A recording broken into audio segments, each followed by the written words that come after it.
Is it?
Welcome to Mission Control Houston. Today, the Try and Prove It show will be conducting an integrated field test.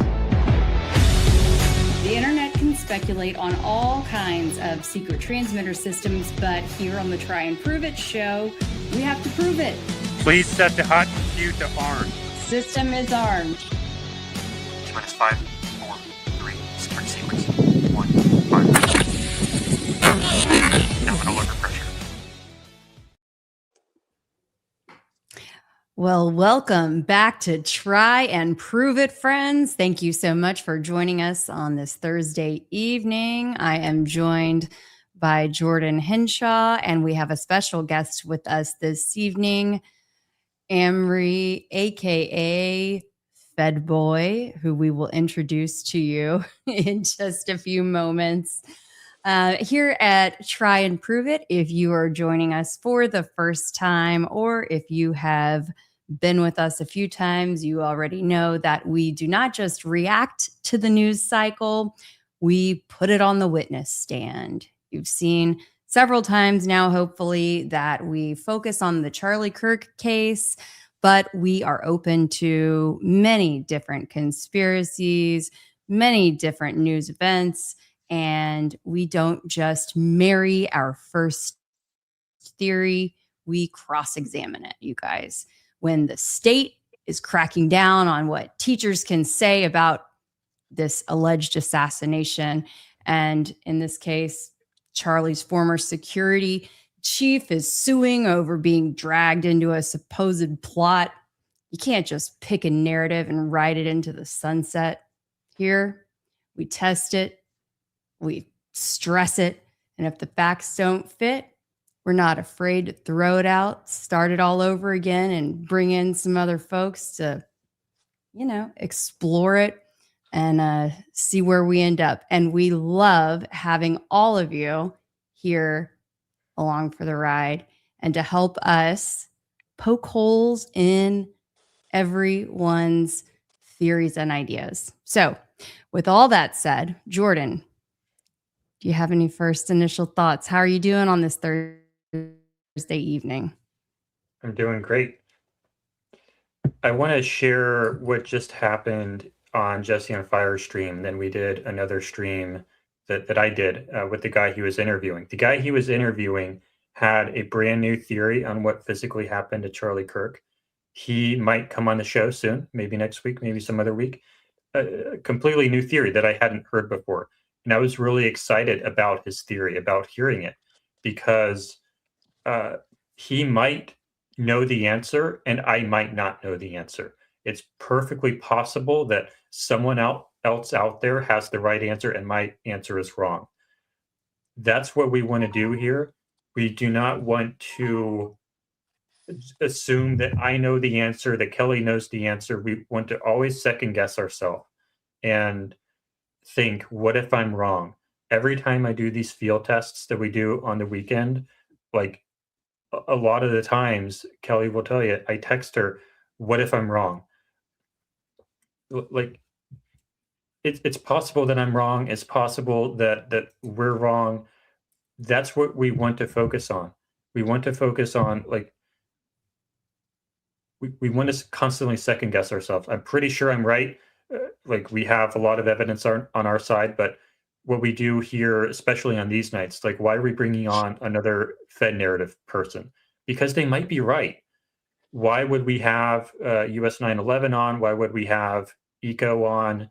Because they might be right. We always have to keep that possibility in mind, because, like, I haven't solved it yet. I haven't reproduced every single observable yet. Kelly hasn't completely solved the mystery yet. She got pretty close with her video the other night, though. But we could be wrong, and we always have to keep that in mind. So that's what we're doing here. And who knows, maybe Omri will convince me of something. Maybe he'll tell me something that I didn't know before. Maybe he'll find a flaw that I've never seen before. That's what we're doing tonight. And I think it's my time now to introduce Omri, right? Yes, absolutely. So Omri, I pronounced it Omri. It's Omri. He, Oh, and sorry, Jordan, I did want to just call out real quick. Because I wanted to mention, as our audience said, and I forgot to say this, Captain Slick 76 said, I left my stuff at the door, as Kelly says, and I meant to say this. Thank you so much. I left this line out of the beginning. What I always like to mention is, you guys, if you could leave your preconceived notions at the door. This is what we ask when you're in this space. Please just enter with an open mind and, just be open to possibilities when you're hearing people out, and just approach this space and hear people out for what they have to say. That's all we ask. Yeah, it's really useful you, to Jordan. start. It's really useful to start with an empty context window, to start with no preconceived notions. Omri, I was introduced to him when he was asking. We were supposed to do a field test over this past weekend, and we ended up scrubbing because we want to start focusing more on quality and making sure everything is perfect, because we've already done so many tests. I've done like 1,000,000 tests, and then we've done 5 together out in the field in the middle of nowhere. And this next test we have coming, we want it to be really, really good. So that's why we're taking extra time on this one. And it is going to be really good. We have a lot, like basically everything is redesigned. So it's going to be great. Omri wanted to join the spaces that was going to be associated with that last test, but that was canceled because it was scrubbed. And so he was asking me about that. And I said, I can start up a space later on, aside from that, and you can join and we can talk. And he said, sure. And so we set that up and agreed to a time. And he came on, and we had, I think, like an hour-long discussion, maybe. I don't remember how long it was. I think I went to a couple other people at the end. I think Blake was in there too. But we had a really nice discussion. We went through some of the things that I'm sure we're going to go through tonight. And he was very respectful. It was great conversation. And we're going to continue that tonight. And if you want to check that out, you can go over to my X and look for that spaces.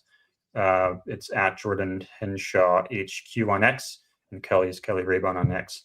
But that was a great spaces. I really enjoyed that conversation, and I look forward to hearing from you more tonight. So yeah, we're just basically going to continue that conversation, but within a certain format. Back to Kelly. All right. So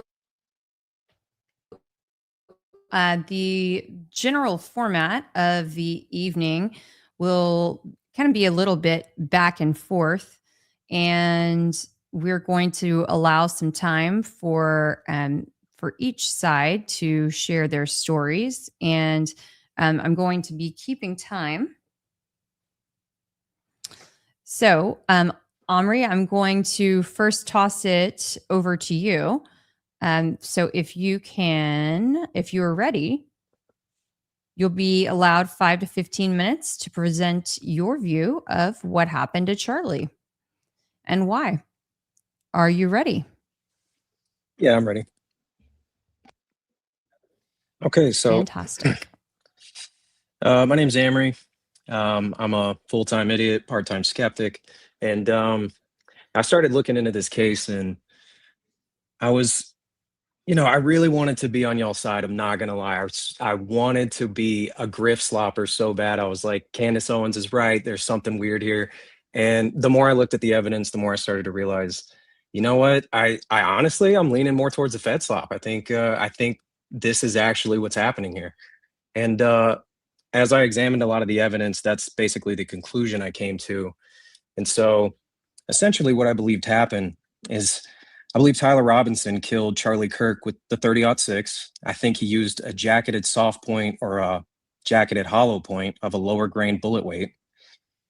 I think early on the morning of September 10th, he drove 266 miles from St. George to Orem, where he spent roughly about 4 to 6 hours scouting out a sniper's perch and an escape route. I think once the route was determined, he strategically parked his car approximately about 1/3 of a mile away from campus, just north of South 800 West. I think he then changed clothes, grabbed his disassembled rifle, concealing it on his person, and walked onto the campus. Where he stashed this rifle, I believe is I think he took the stock and I think he stuck it in his right front pant leg. I think he took the barrel, put it in his left waistband. And I believe the bolt, the trigger guard assembly, the two mounting screws, the screwdriver, and the ammunition he wrapped in a black towel, which was stashed in his backpack with a change of clothes. I think he then walked down 800 West onto campus, and then he then entered the computer science building, crossing the causeway, which led to the roof of the Lucy Center. Once he was on the roof of the Lucy Center, I think he removed the towel. I think he assembled his rifle in approximately 60 to 90 seconds, and I think he took his position on the sniper's perch. After that, we all know what happens. He shoots Charlie Kirk in the neck.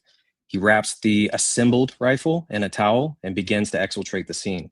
He jumps off the roof of the Lucy Center, leaving his screwdriver behind. He runs across the grassy knoll, holding the rifle vertically while wrapped in the towel close to his person to try to conceal it from the public. I think he darts across Campus Drive towards the UVU Army ROTC building into the woods, heading north on 800 West, where he stops in the woods, changes clothes, and ultimately ditches the rifle.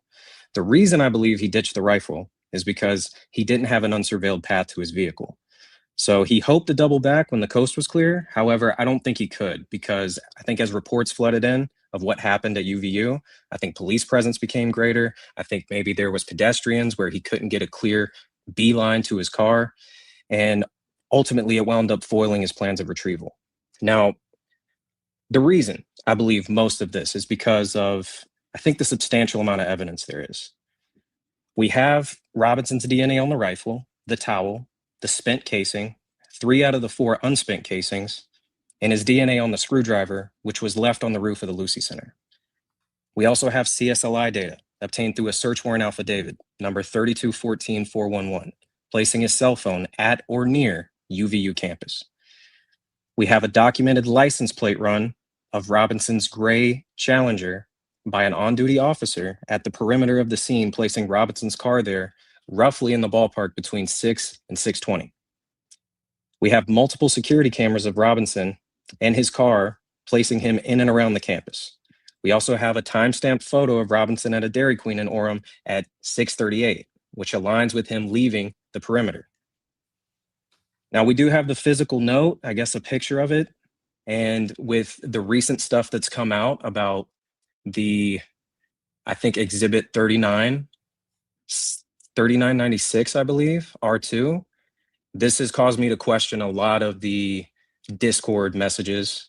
So I'm not one that's completely focused on my bias, where my bias has to be right. If I'm introduced evidence that says otherwise and is contrary to what I've been told, then I'm willing to capitulate and accept that. But that is ultimately where I stand on it. I think the motive is strongly linked to maybe his love for Lance Twiggs.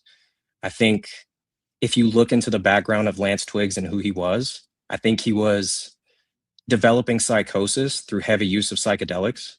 I think eventually he was having psychotic episodes and becoming more political, because if you look back at the Discord logs between Tyler Robinson and Lance Twiggs, you'll see that pretty much they were very apolitical from 2020 up until about 2024. And then that's when Lance Twiggs started becoming more political. And I think eventually he had some sort of psychotic episode, maybe several, where he started blaming Charlie Kirk for a lot of his issues and maybe his mental suffrage. And I think Tyler Robinson might have took that to heart, maybe too much so. And I think ultimately that was his motive to do so. And I think Lance might have even known about it.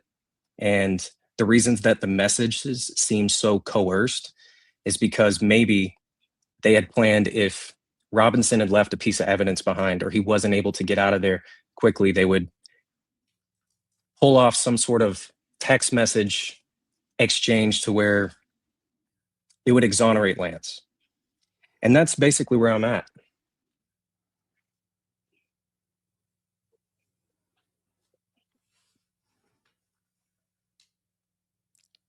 All right.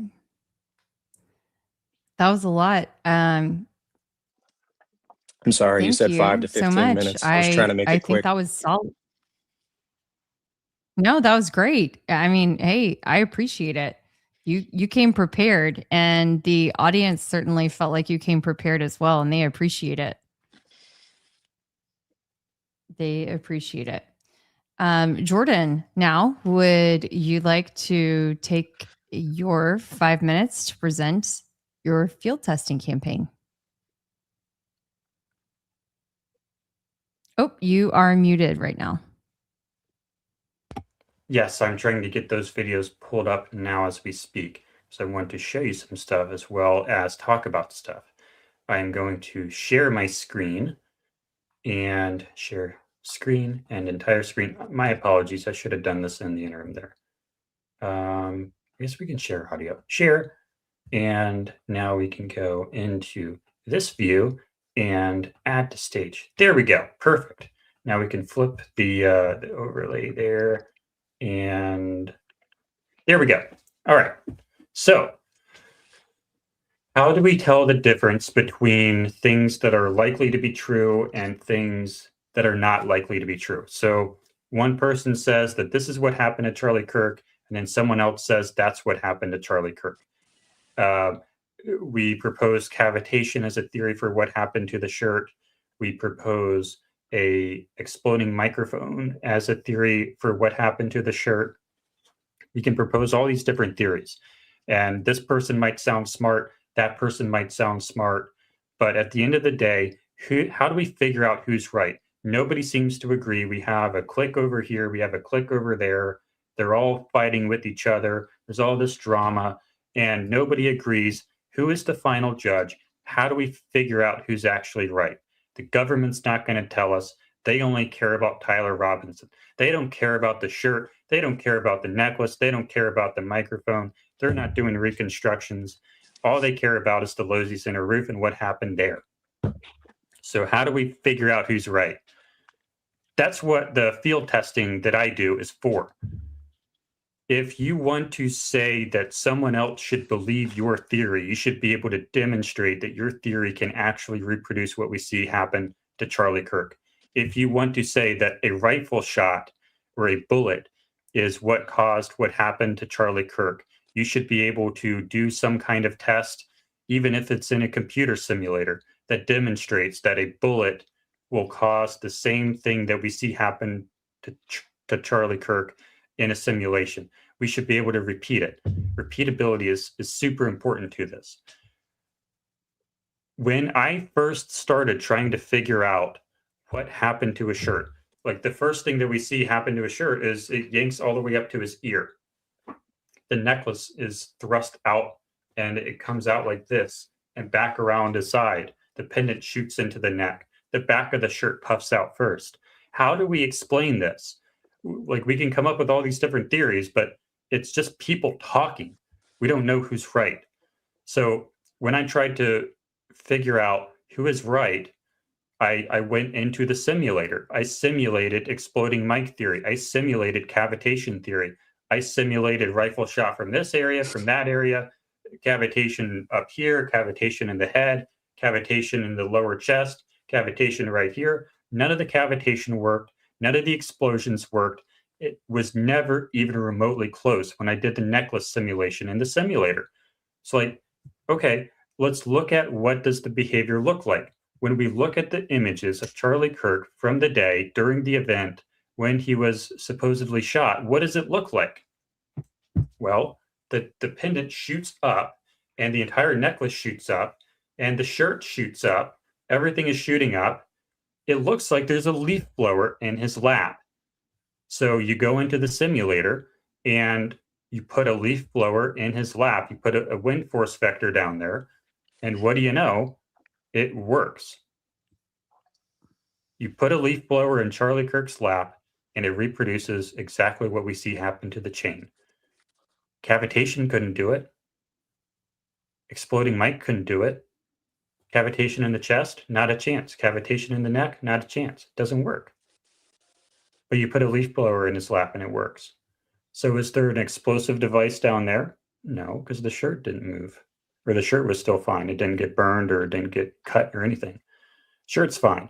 It looks like there's a leaf blower in his lap. So that's what I simulated. And this is a continuation of that. In the real world, I went and tried to figure out, okay, how do I actually reproduce this? And what narrative can we present that explains why you would have effectively a leaf blower in his lap.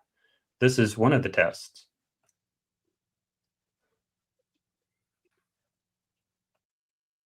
And that was the last test that we did. This is another test that I did.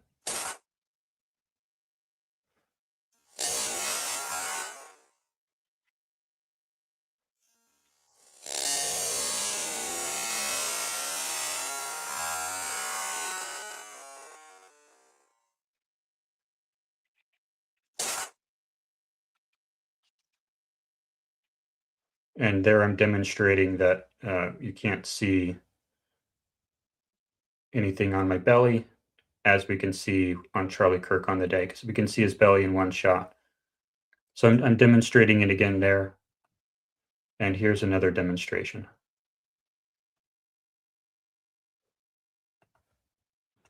Actually, I can't. Yeah, we can read. One. So these are the types of tests that I do and that Kelly and I do.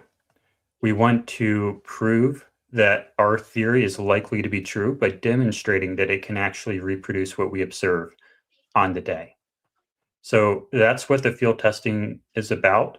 That's why we're doing it. We want to figure out who's actually right. We don't want to just say words and make arguments. We want to do science. We want to figure out, we want to test hypotheses to figure out which hypotheses can actually be true. We're not proving that it is true. Science doesn't say this must be true. We know this for certain.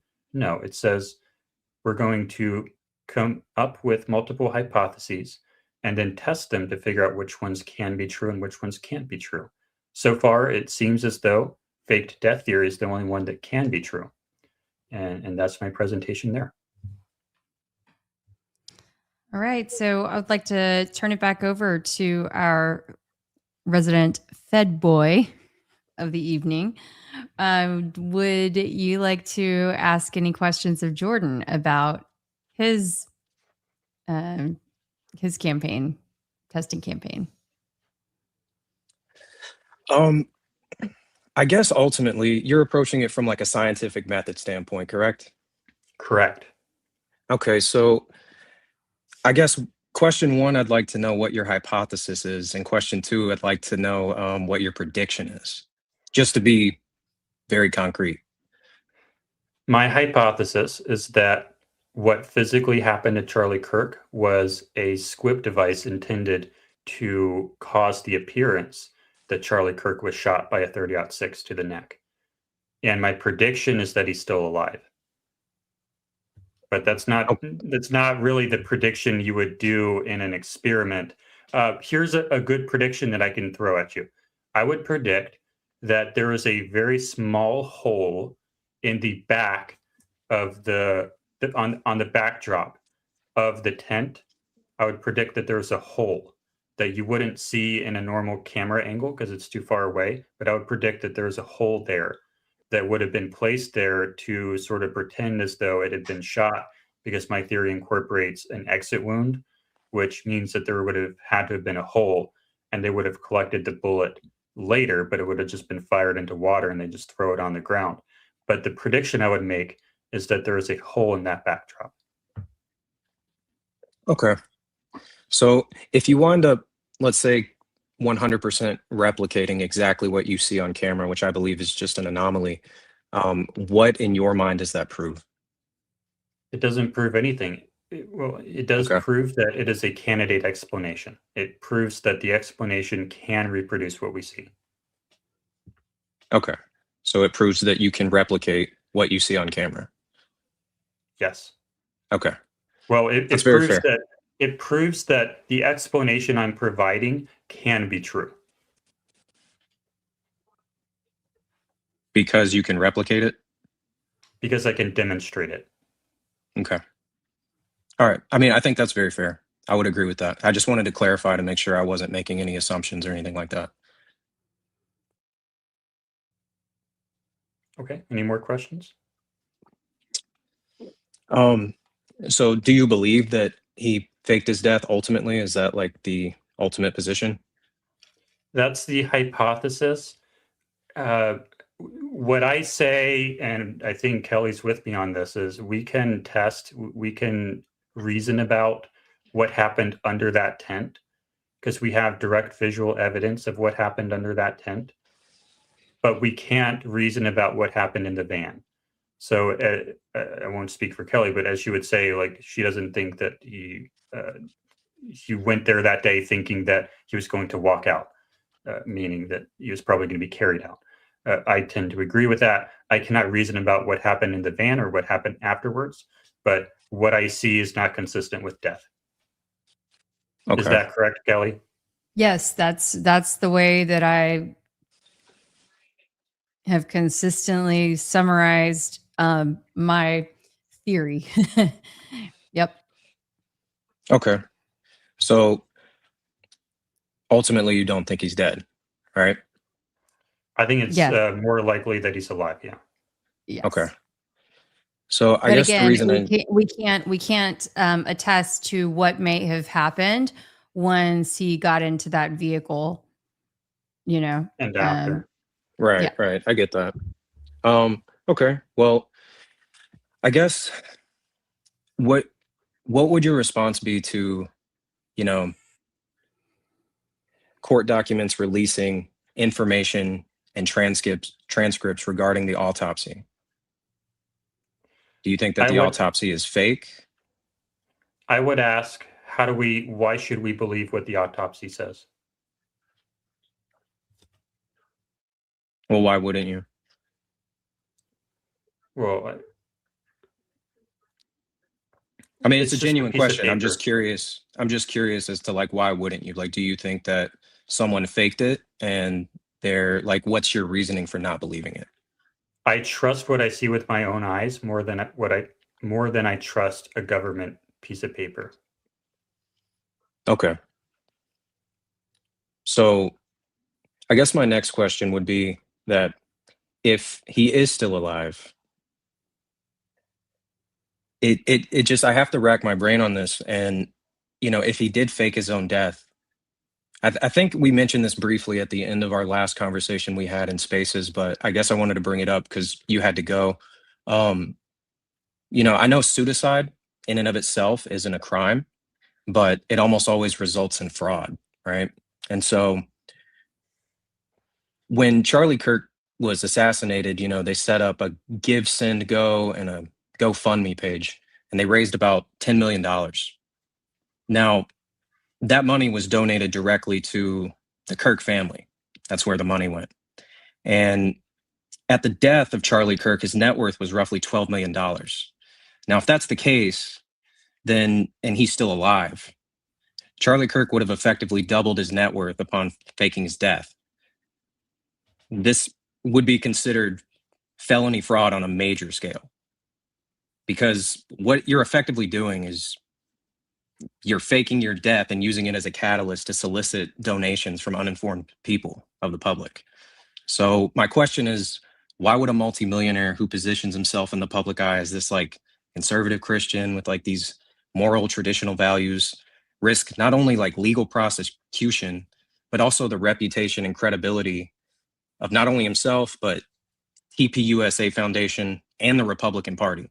Because in my mind, that just seems like a huge risk when you could just simply step away and step down and you don't have to worry about being assassinated, right? I mean, I think that's a pretty reasonable question. I'm going to phone a friend, Kelly. I think she has a much better answer than I do. Yes. I mean, look, I do think that this is a very valid question. And potentially a lot of powerful people would be on the hook, but there are a few different alternatives based on the reasoning for him needing to exit stage right. Okay. If he was potentially an asset, if this was an op the entire time, okay, we are never going to, either way, we are never going to hear from, see, whatever, Charlie Kirk ever again. He is effectively gone one way or another. His character is over. is my belief.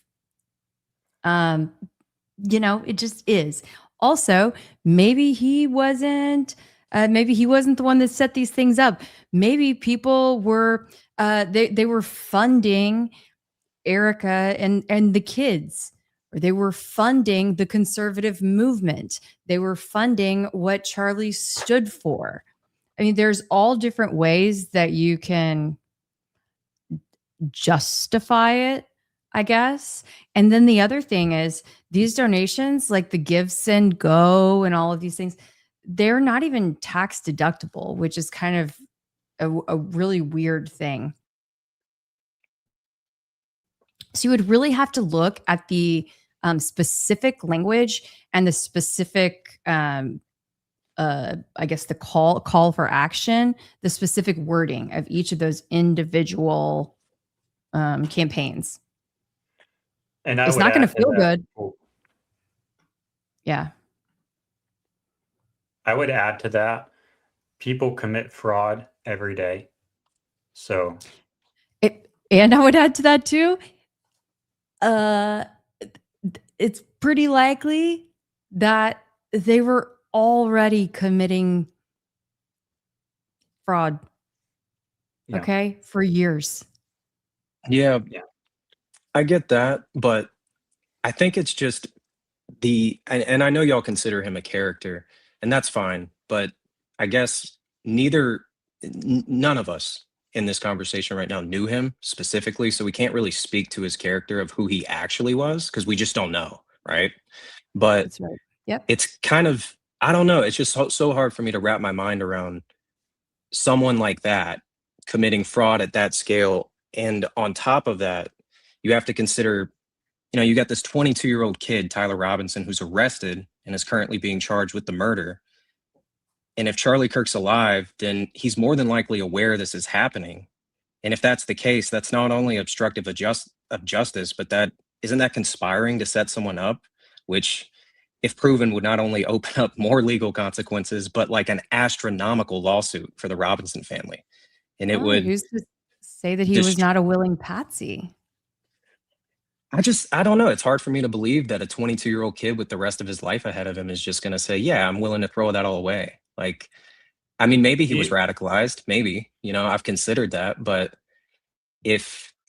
I don't know, from the brief online presence I've seen of him, it just seems like he was just kind of a boring kid. Like, he's not really interesting. He just plays video games a lot. He loves to fish. And then, he was a hunter when he was a kid. But, he just, I don't know. It just doesn't make sense. It doesn't add up. And then you have to consider the family man angle of Charlie Kirk. Like, he's a husband, a father, and a son. And if he faked his own death, then he would potentially risk never seeing his family again or limiting access to them by like an insane margin. And I guess why would any rational person do this? Like, he's not a politician. He doesn't hold office. He doesn't make policies. He doesn't send troops to foreign nations. He's a debater, an activist who, granted, does have some swing. Hold on. He doesn't send troops to foreign nations? Yeah, he doesn't send troops to foreign nations because he's not a politician. Yeah, but he has influence over that, right? He has influence and sway in the Republican Party, sure, but he doesn't make those decisions. Does he have influence and sway over the decisions made about where troops are going right now? No, I don't think he does. Okay.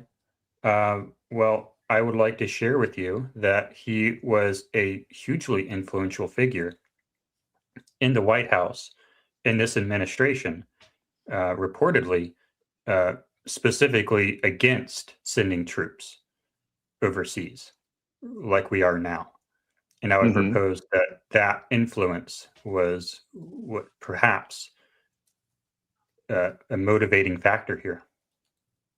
I mean, it could be, that's definitely worth speculating on. But at the same time, I mean, I'm sure there was a lot of other things he disagreed with that happened anyway, Or so maybe I guess Trump didn't really care about him. Like, I don't know. At the end of the day, like, how much does Trump really care about somebody or not? Do any of us really know? People seem to be dispensable to the guy. Like, one day he's, into them, one day he's not.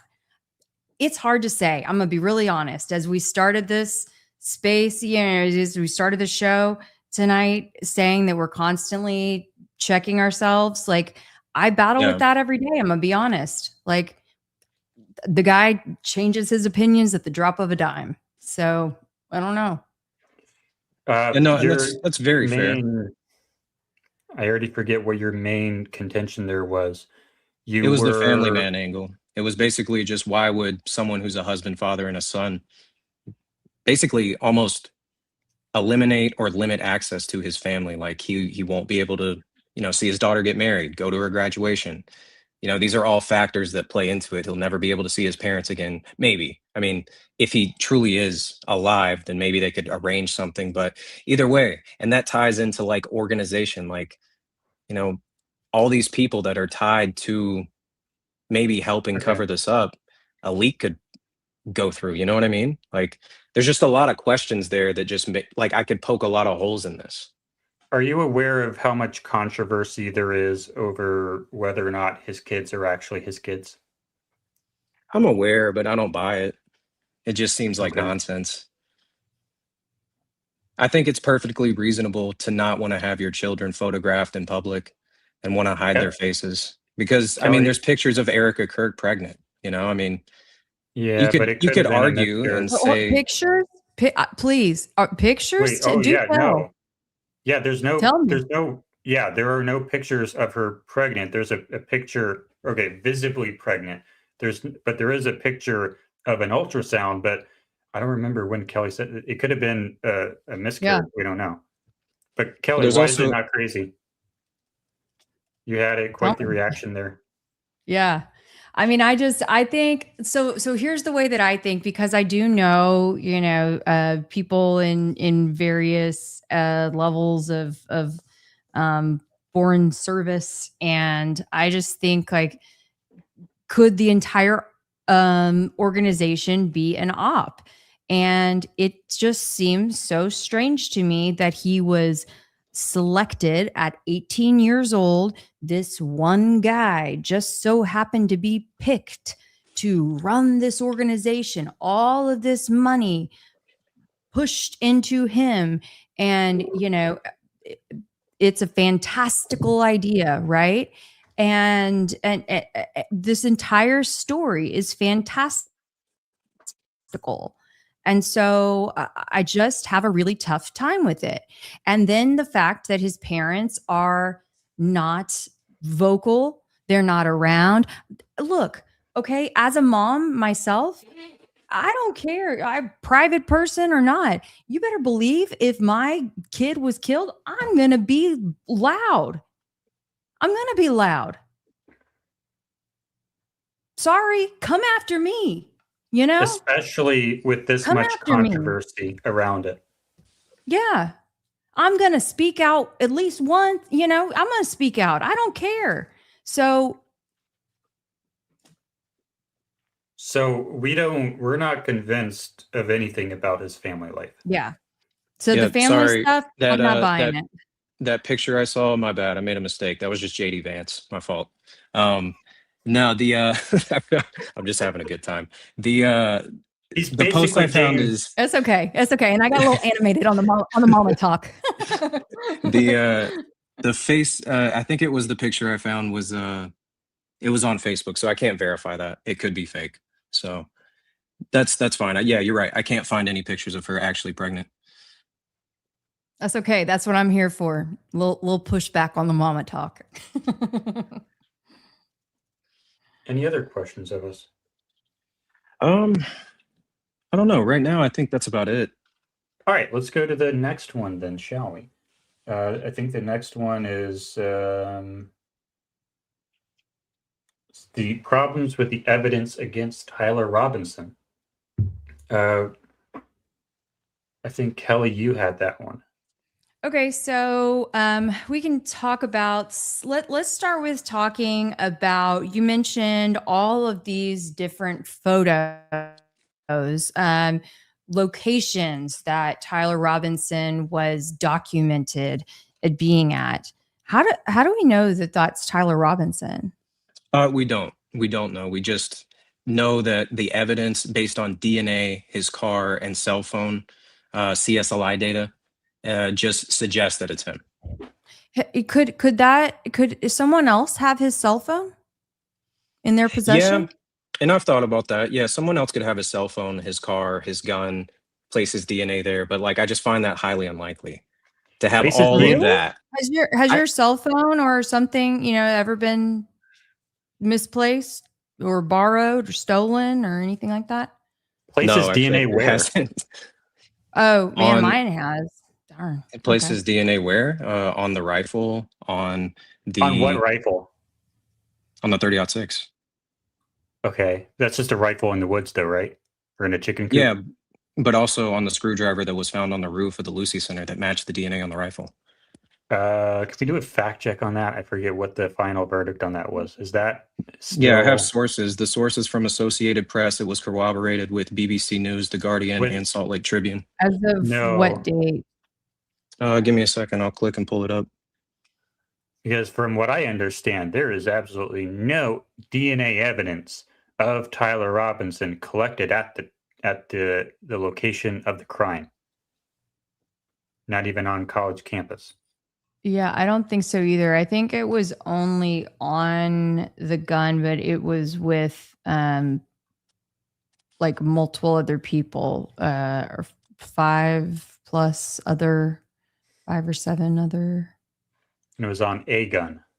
Yeah. Yeah. The gun that was recovered at this place. Right, in the The woods. gun that was recovered at the chicken coop.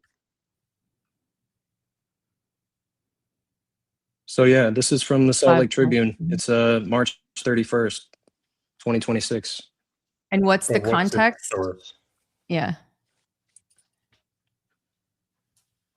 Because I go by the court documents, by like the arrest affidavit and the charging documents. Right. Well, that's where most of these people get their stuff. It's just the transcript. But So- what does the sentence say? I'm sorry, I don't have the court documents pulled up right this second. My computer is moving like Give me a second. after my 23-minute video, I've got to unload like, I don't know, 50 gigs of stuff off of my computer right now. So that's, if you see my screen glitching, that's what's going on. You know it better than I do. Which one should I get? The charging document? Kelly? Or It's not the arrest? charging document. It's stuff that has just been released within the last few weeks. That it's going to be hard to pull unless actually you go to what's her name? Is it Andrea? Andrea? Yeah, to her site. Yep. Says the DNA hits from the towel that was wrapped around the firearm and the DNA on the screwdriver are positively processed and matched to the suspect in custody.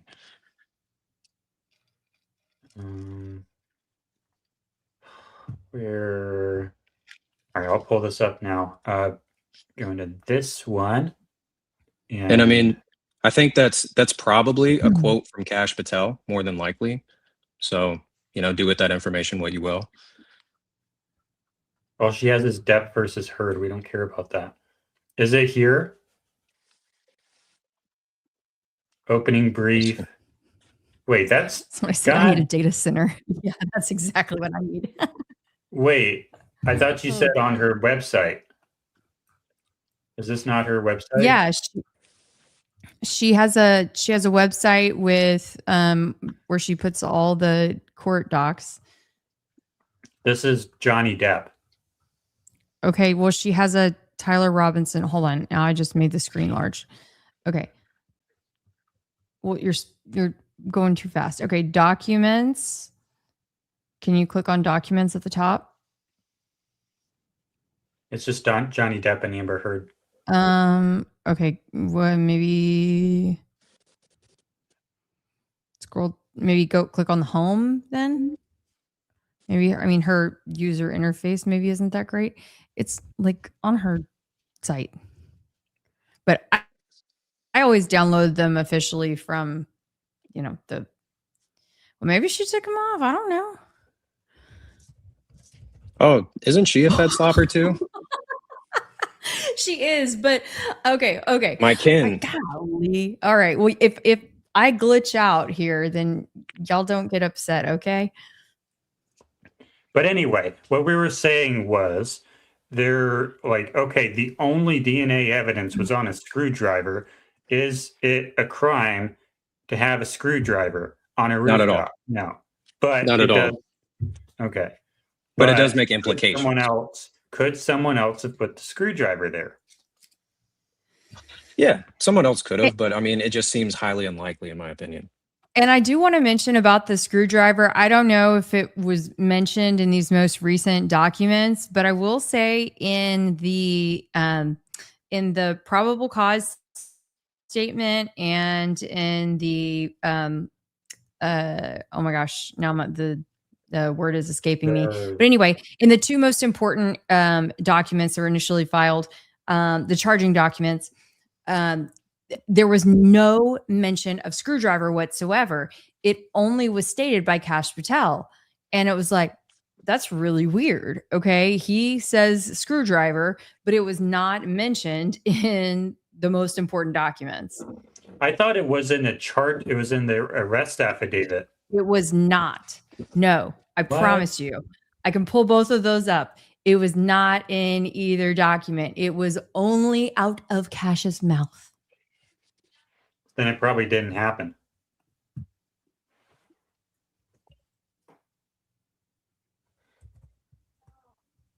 Promise you. Yeah, I have zero results for screwdriver on the arrest affidavit.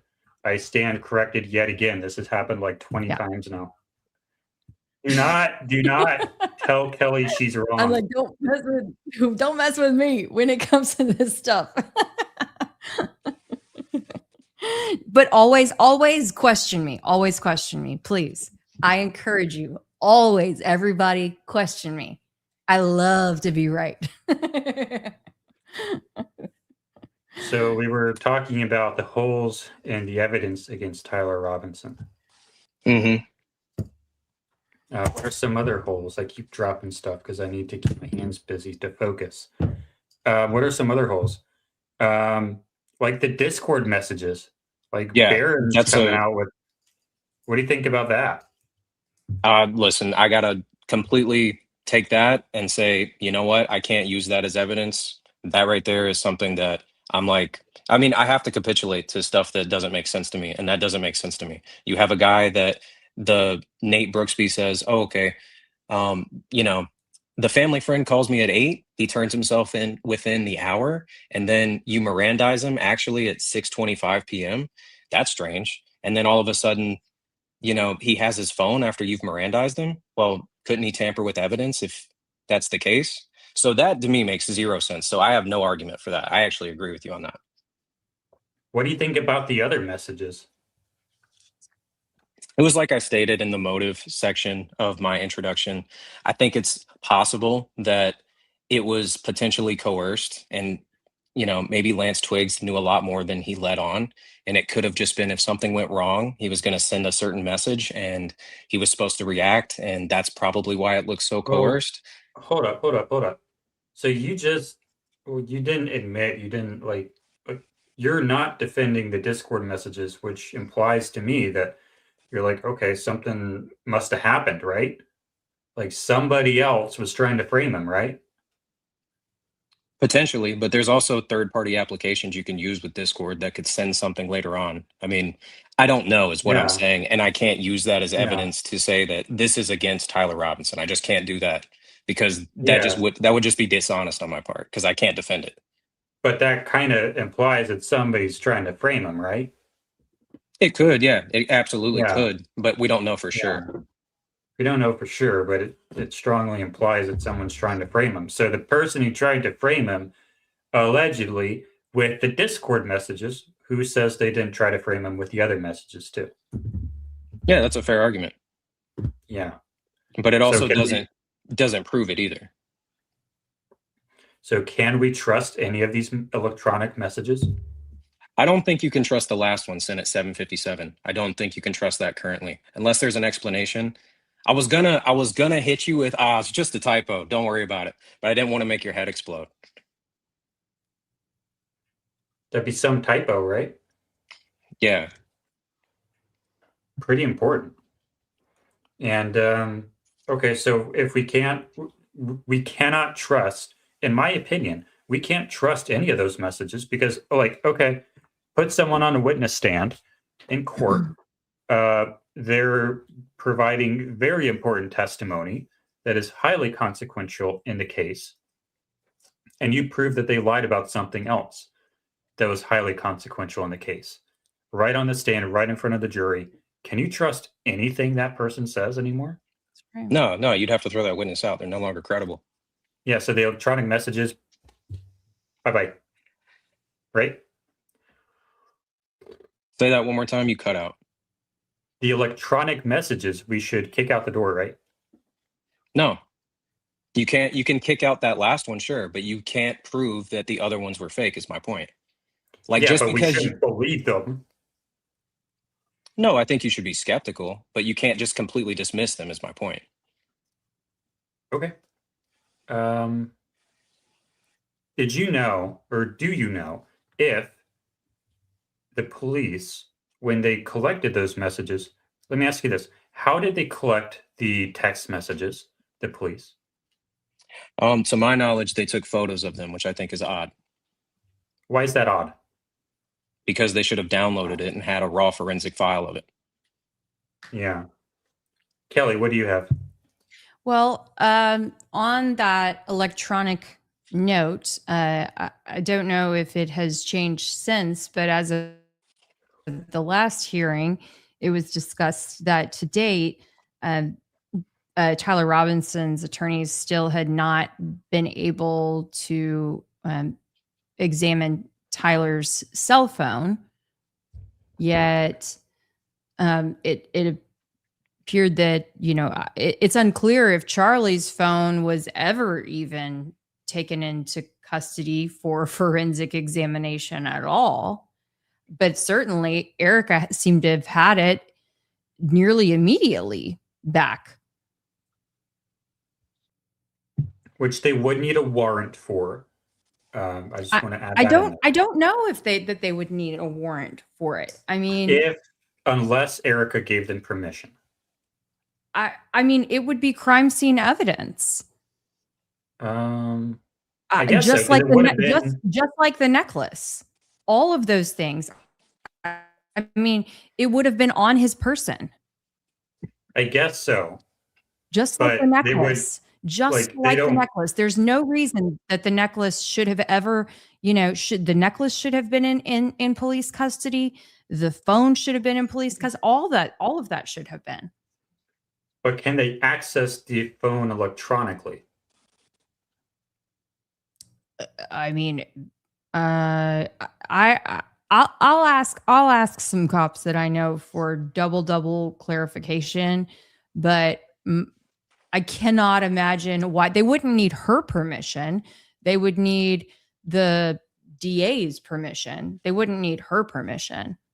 But if they find that, I don't think Charlie would have CP on his phone, but if they were to find CP on his phone and maybe he survives, that's fruit of the poisonous tree, right? I mean, I don't know. I don't know. That's a whole rabbit hole. Yeah. He has constitutional rights against searches and seizures, and I'm not sure exactly how that interfaces with crime scene rules. But anyway, that's a little bit off topic. Yeah. So yeah, I mean, in this case, they would be investigating. Yeah. It does not seem that we should look into that later. I want to know what the answer to that is. We should look into that later. But okay. Yeah, I've actually heard both. I've heard that they took photographs of it, but they actually did download the raw files, but they're presenting the photographs in court as evidence, which is kind of weird to me. So that part doesn't make sense. I don't think they downloaded it because in the files we have, they just said that they took photos. They don't say anything about electronic copies. So I don't think there's evidence of that. So we don't know. But regardless, I mean, it just seems that they did not treat his phone with the, like does not seem that they examined it to the extent that, or any of his electronics to the extent that they could have, if they were really truly trying to get to the bottom of something, which again, I'll just say is one of the many, many reasons why I think that they weren't really trying to investigate, because they didn't really need to, because he was exiting stage right. How do we know it wasn't Lance Twiggs? Are you asking me? Yeah. I would assume because his DNA is not there. Do we know And that? based on the current evidence we have, yeah, he wasn't there. Based on current evidence. But Now, if new evidence comes to hold on, light, hold then on, sure. hold on, hold on.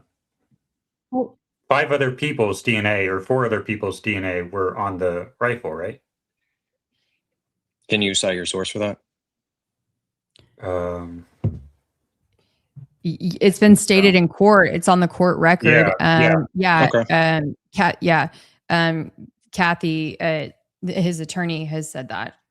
Have they In taken court. DNA from Lance Twiggs to see if it matches? Not to my knowledge, no. Yeah. So how do we know it's not Lance Twiggs? Well, how do we know the rifle wasn't just laying around his apartment and multiple people picked it up? Because they did like to have Magic the Gathering nights. Yeah, but how do we know that it's not Lance Twiggs who killed Charlie? Well, as far as I know, we don't. We don't know who killed Charlie. I mean, as far as Tyler Robinson right now, I mean, he's innocent until proven guilty. So what you're saying is that the Oh, but I evidence thought you against Tyler believed the sucks. federal. I thought you believed. Yeah, I do believe the federal narrative, but I also believe in the Constitution. I mean, he's innocent until proven guilty, but I'm saying that the evidence heavily suggests he did it. Who did it? Tyler Robinson. Why does it heavily suggest Tyler Robinson did it and not Lance Twiggs did it? Based on the evidence that I presented in my thesis. But we just called that out as bullshit, right? No, I agreed with you and dismissed the last Discord message. I think you were kind of trying to bait me into saying, hey, well, you have to dismiss all of it. And I was like, well, not necessarily. You know, it's possible, but not necessarily. And then his DNA is on the rifle. Are you aware that there was a $1 million bounty on the head of the person who killed Charlie Kirk? There was a $1.15 million bounty on his head. Thank you for that addition. I appreciate it. You're welcome. How would that impact someone's propensity to fake evidence to get someone else arrested? Well, the bounty didn't go to anybody, did it? I have no idea. It probably went to somebody. And a lot of people would have thought it was going to go to them. Tyler Robinson's father refused to take the bounty. Or do you know that for sure? That's what the news reports. It would be awkward for him to say that publicly, wouldn't it? Did he accepted the bounty? Yeah. I mean, if I was his father, I would have accepted the bounty. Oh, would you tell the news that? Yeah, I don't believe in hiding anything. It's fine. Okay, well, maybe What I'm saying is, when you have that $1.1 million bounty on the table, a lot of people are going to start talking, right? Even if they're not going to get it, because they think they're going to get it. Mm-hmm.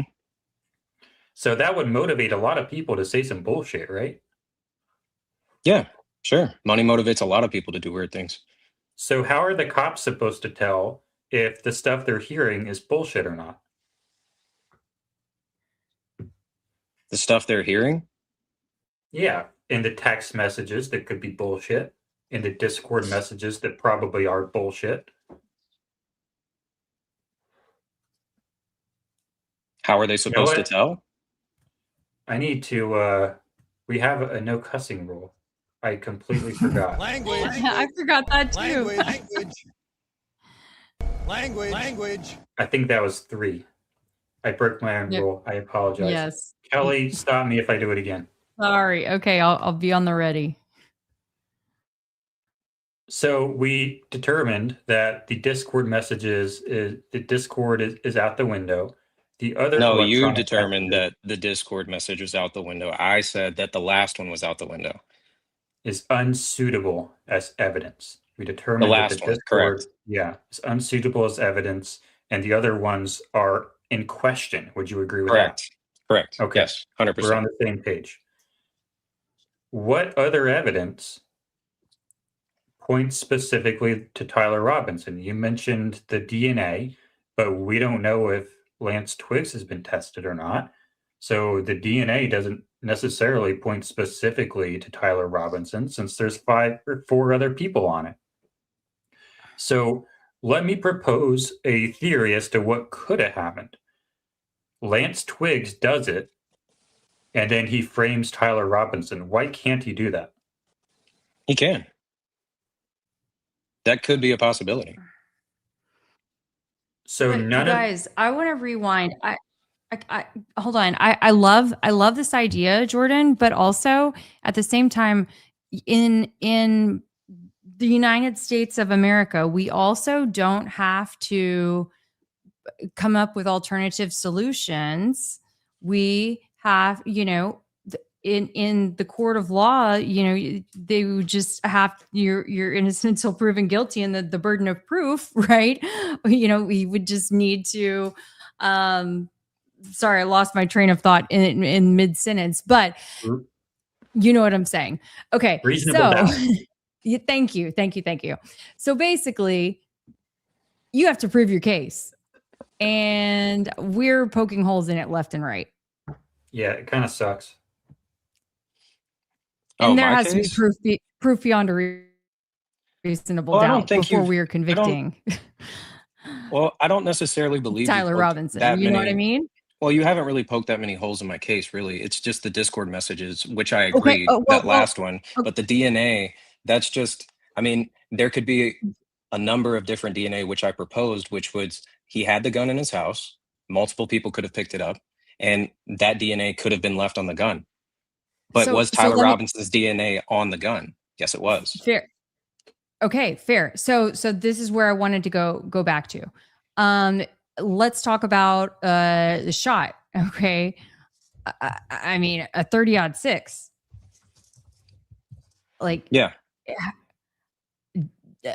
how in the world do you square that being a shot with a 30-06? Honestly, I thought the same thing. And I was like, that was my biggest contention with going along with the Fed narrative. And, it got me thinking, and I started doing some digging, and I actually wound up finding 5 or 6 cases to where people were shot with 30 caliber bullets from high powered hunting rifles where there was no exit wound. And I can go over Wait, those and hold give on. you the sources. Please do. Okay. So I had to dig into medical journals and forensic pathology journals, but there is one case. This is from French Forensics Mission titled Autopsy. And what it says is the presence of a gunshot wound entry in the right lateral lower cervical area corresponding to the upper part of the right shoulder with the cervical spine totally shattered, no identifiable exit wound. The entire cervical region is lacerated. That's case 1. Okay, is that a shot to the neck? Yes, it is. Does it And say here that? says entry wound in the right lateral lower cervical area. So I'm assuming they're What does referring that to mean? cervical What does that vertebrae. mean? Cervical vertebrae. C1 through C7. Can we pull up The cervical spine vertebrae? was totally shattered. And I can send all this to you as well. So you have it and you can check me. If I'm wrong, please call me out.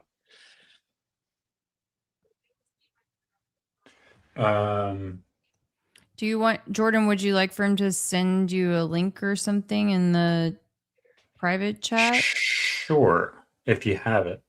Yeah, I got it right We here. can pull it right up here. It's So then actually maybe you can it's see a it better. downloadable document. Is that fine with you? That's fine. Or yeah, it depends on the site, but it should be okay. I don't want Israel on my computer. No, not the Jews. All right. Let me see if I can share this. Give me one second. But anyways, let me I'm gonna send this to you. Just give me 1 second to go over the other cases. So in case 3, you have a 27-year-old Ugandan woman shot with an AK-47. AK-47s shoot 7.62 millimeters, which are pretty equivalent to a 30 caliber bullet. And she was actually shot in the face, and there was a large ragged entry wound, but no exit wound. There is a guy on Twitter named Chuck P. Ritter. I actually took a screenshot of this. He was shot with a 54R, which is what I have gathered, and I don't know this for certain, but based on what I've read, it sounds like it's the Russian equivalent to a 30-06. He was shot, and there was no exit wound. It changed trajectory and rode down the spine and lodged next to L4. It didn't exit. It didn't puncture the chest cavity, which is extremely bizarre.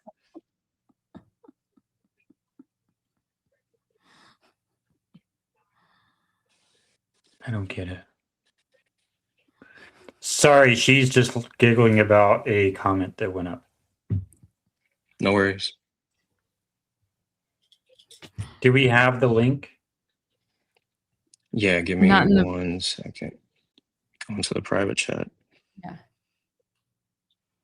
Sorry, I was laughing about the chat.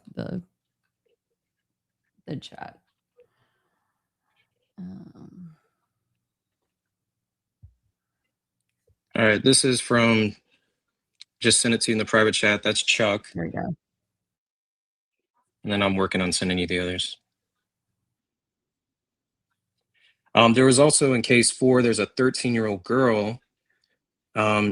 She retained a 30 caliber abdominal rifle cartridge. The patient presented 10 days following the injury in stable condition and underwent cartridge removal due to generalized weakness and vague pain. She sustained the injury outside the US.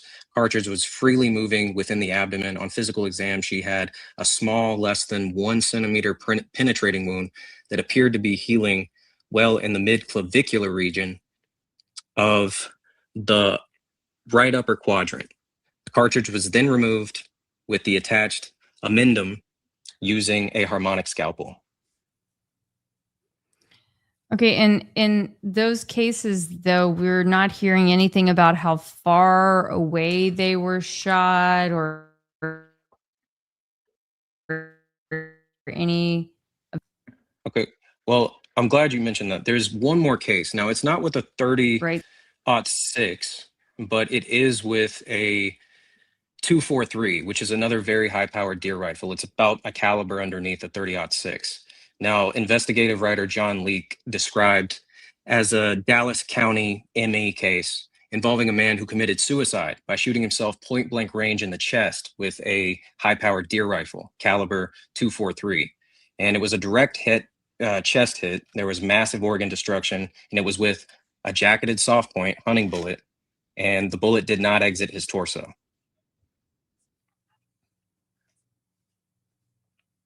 So ultimately, what I'm getting at is that it's not impossible for that to happen.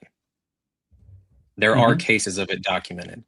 And that was really what I needed to see in order to say, okay, well, at least I know it's not impossible. Mm-hmm.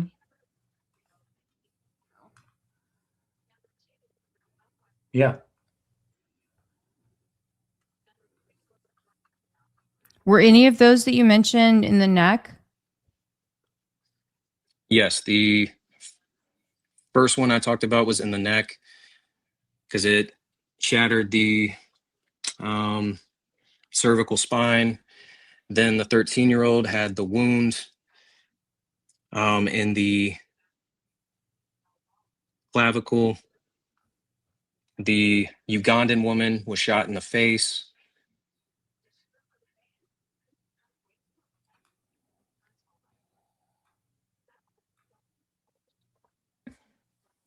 Did the one that was shot in the neck survive? The 13-year-old, yeah, she survived. The bullet was lodged in her for 10 days, okay. and then they removed it. Okay. Yeah. which is super weird. It's incredibly weird. I don't understand how that even happens. She was Is shot it? in the abdomen. Is that what it says? She was shot in the abdomen? Because it says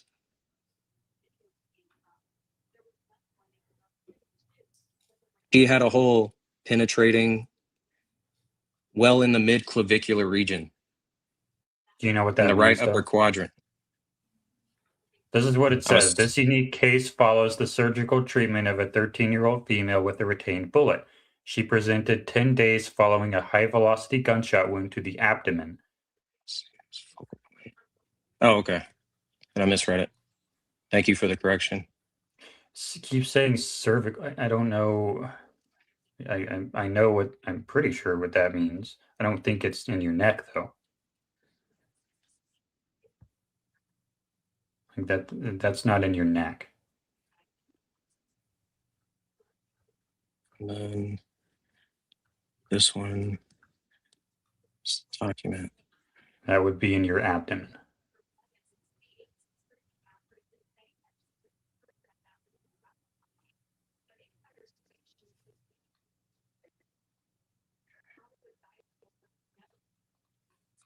Yeah, that would be in your abdomen, not in your neck. Okay, so we have some examples that may show that high-powered rifles cannot exit, and we know that. And I'm not arguing that it must have had an exit wound in the neck. I think it is very likely that it would have had an exit wound in the neck, but I'm not making the case that it must have. So Yeah, I mean, and I don't know, these are all kind of like, I hate to say it, but and some of these, until I have a chance to really look at them,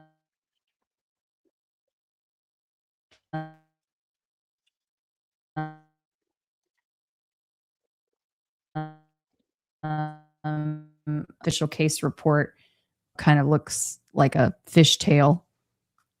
So I don't know. yeah, So anyway, it's just going to take me a minute to scroll through it a little bit more, I dive in. I think we But need to study anatomy words as well before Well, I we go mean, saying.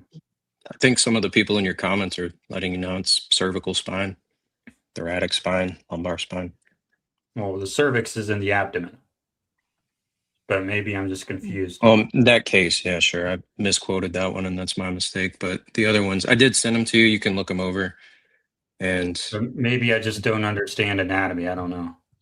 the other but one, yeah, Vertical, we just need to take a spinal. better look at at yeah, that's the fine. the overall context, and making sure that they're real cases and all that. But again, like Well, they came a from a medical journal.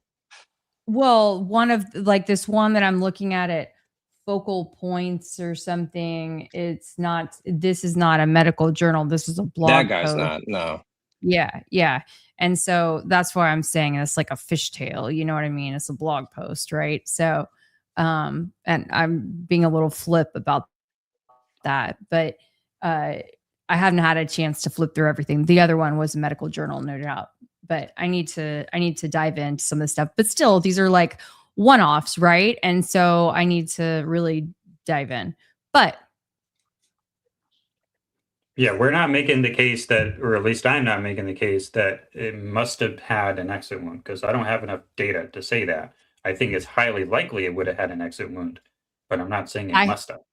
yeah, Right. I agree. but I'll tell you, I also I have another example. I'm my computer. I swear, you guys, I'm like on the edge. It's gonna crash out if I try pulling up a video. But I have a video of somebody who I'll try to. I need to do a video about it tomorrow. But somebody who accidentally got shot in the neck, and anyway, like lived to tell about it, and the guy and his buddy end up talking about it. And they talk about the process that they used to save himself. And I'm going to tell you, it's very different from what we saw at UVU. All right, so that segment was Kelly doing problems on the evidence against Tyler Robinson. So now I think we did that justice. Well, there's certainly more to be said, but we're going to move on, I think. Do you have your hands? Yes. Give me one moment. I will grab them. I will pull up the video. I think you saw this video, Omri, right? I'm not sure. The hands, Charlie Kirk's hands being too small. Was that the one you sent me? Yeah. So the premise here is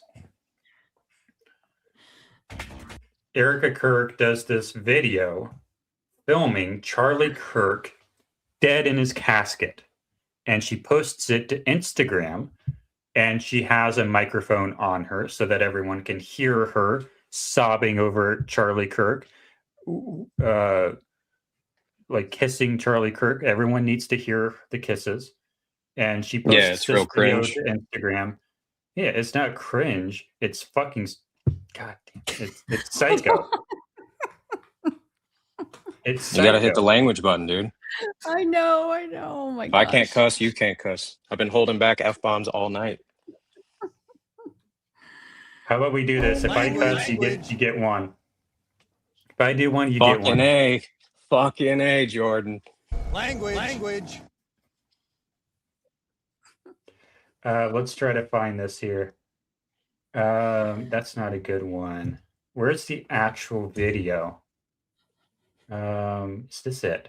This is it, I think, right here. Let's go ahead and share and move the overlay. So what we have here is perfect. You see how this body here is allegedly Charlie Kirk's body. What did these hands remind you of, Kelly? Well, I'm so glad that you asked, Jordan, because boy, do I have a few examples that I could show you. Let me give you a hand.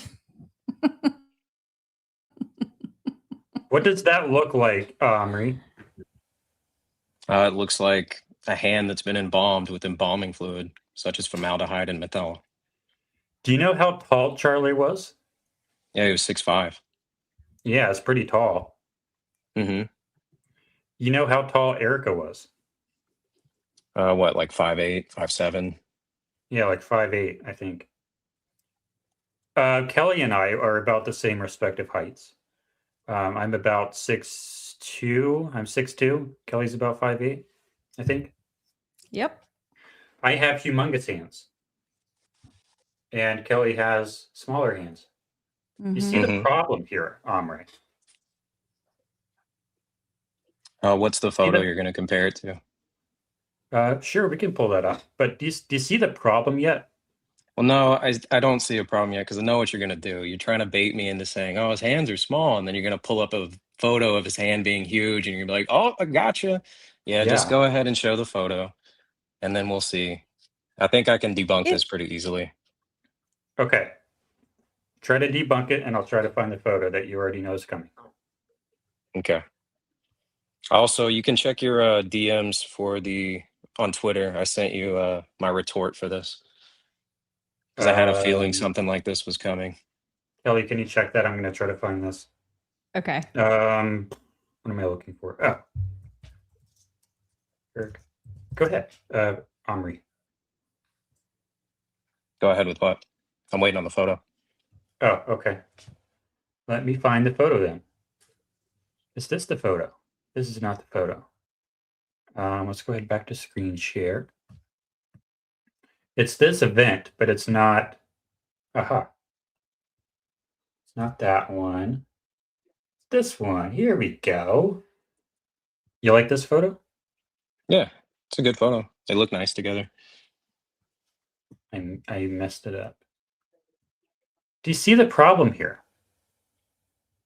I see the problem you're trying to make, but I don't really see the problem because I think the comparison is a little disingenuous. I think the size difference can be attributed to his hand in the funeral casket being cupped and not splayed, like in that photo.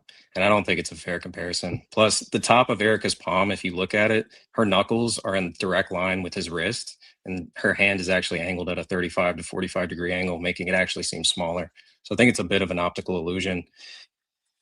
I think Kelly's computer crashed. She probably tried to pull something up. Let's see. What did you send it to the group chat? Sent I the did. video. Yeah, I sent the video and I sent the photos. I need to figure out how to share this without. Here we go. She'll probably be back. It's not like she died. So as you can see right here, what I did was I just masked her hand out and I moved it over. And if you look at the pinkies, really not that big of a size difference, honestly. Now, Let granted, me. his hands are still bigger, but in the casket, his hands are cupped and they're not splayed like that.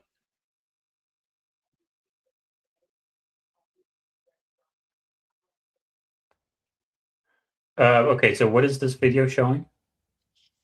It's just showing the size difference, right? So if you look at her knuckles, they're actually in line with his wrist. Now, if you put her hands over there, you can see the pinky size. It's not that big of a difference. Now, do I think Charlie Kirk's hands are bigger than hers? Yes, but I think it can be explained because his hands are being cupped in the casket.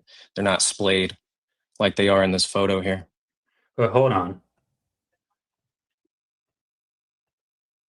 Whose hands are cupped? In the casket, Charlie Kirk's hands are cupped. But in this photo, whose hands are cupped? Erica Kirk's. Okay. So you're saying if these two fingers were out, then it would appear to be the same size?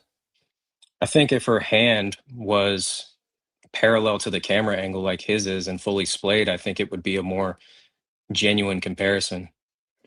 Let's look at the pinky length. Is that comparable? I'll just fast forward the video and you'll be able to see. Well, we can see it right here, right?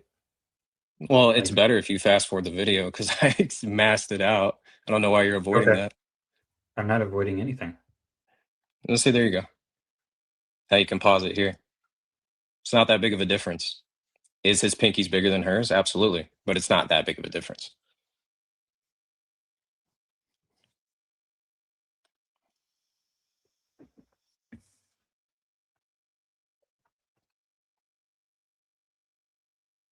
But you know what's really weird? If you if you rewind a little bit, rewind to the beginning. Look at her hand. Do you see how white it is compared to her forearm? I think that might be a fake Um, hand, to be completely honest with you. I think there's nothing under that but a nub and a hook. I don't think so. I don't know, dude. Look at the skin tone difference. You can't be So, tan and is she wearing gloves?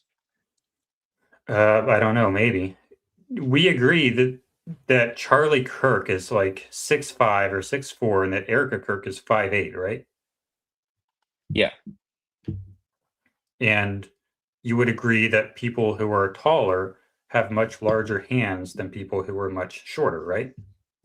No, not always. But generally speaking, yes. Do you know of anyone who is really tall and has the same size hands as someone who's 5'8"? Well, I'm 6 foot and I know a guy that's 6'7", and me and him have the same size hands. Well, you're both gigantic. How about someone who's 5'8"? I don't think 6 foot's gigantic. 5'8"? I Okay, don't know anybody, no. a female. Have you ever gone up to a female who's 5'8" as someone 6', 6'2", and had the same size hands? Yeah. Really? Yeah. Because everyone I go up to, My hands are like so ginormous compared to everyone else's. And I'm not even 6'4", 6'5". I'm only 6'2". Yeah, I mean, I'm not disagreeing with you that he had bigger hands. Yeah, but I need to turn this screen share off. Where is Kelly? What happened? Is she okay? I don't know, but I think her hand is fake in that photo.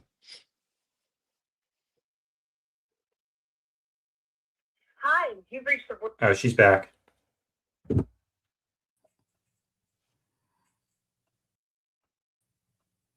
Did your computer Hi. crash because you tried to play a video? You know, it crashed. I kept warning you guys. It was just because I tried to go to X. Because you were busy learning about how that UVU review video is not the original video, right? That's right. All 3 gigabytes of it. We need to go to this again. So he's making the case that Charlie's hands are actually not that much bigger than Erica's. Okay. He is making the case that Charlie's hands are cupped or are cupped. And that's why God damn it. Oh no.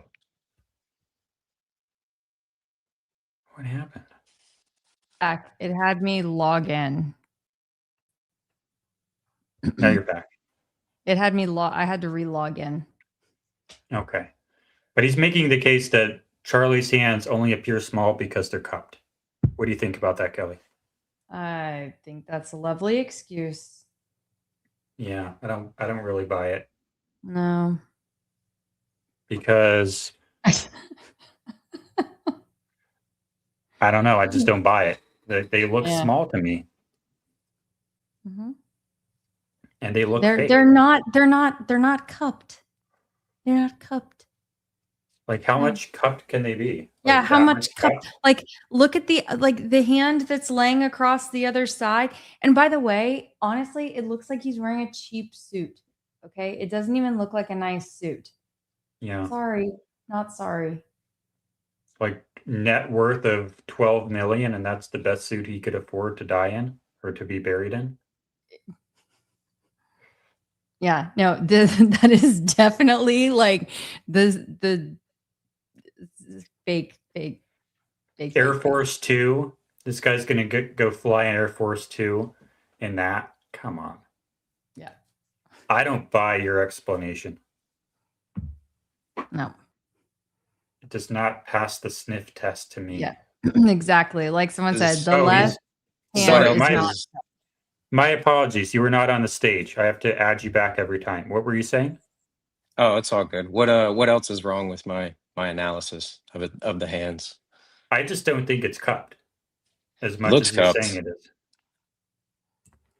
No. Okay. Like What do you have any other alternative ideas? Well, I mean, I see you're holding up the fake hands. I mean, you think the hands are fake? I do. Yeah. Yeah. Okay. You know that embalming fluid does cause that, right? It gives it a waxy sort of silicone-like appearance. Mm-hmm. Because Yeah, but the skin in the hands are so thin. Yeah. Yeah, but one of the embalmers came online and said they did a pretty crappy job on that because it should look a lot more natural. And on top of that, I have not heard from a single person. We've had so many people over the last 8 months in the chats of all of the live streams. I mean, at least that I've been in. I don't know about you, Jordan, who have said, I've not had a single person who has lost a loved one who has said, you know what? I took a selfie video and posted it online next to the casket of my loved one. SPIMA, sympathy, power, influence, money, attention, is what Erica Kirk wants.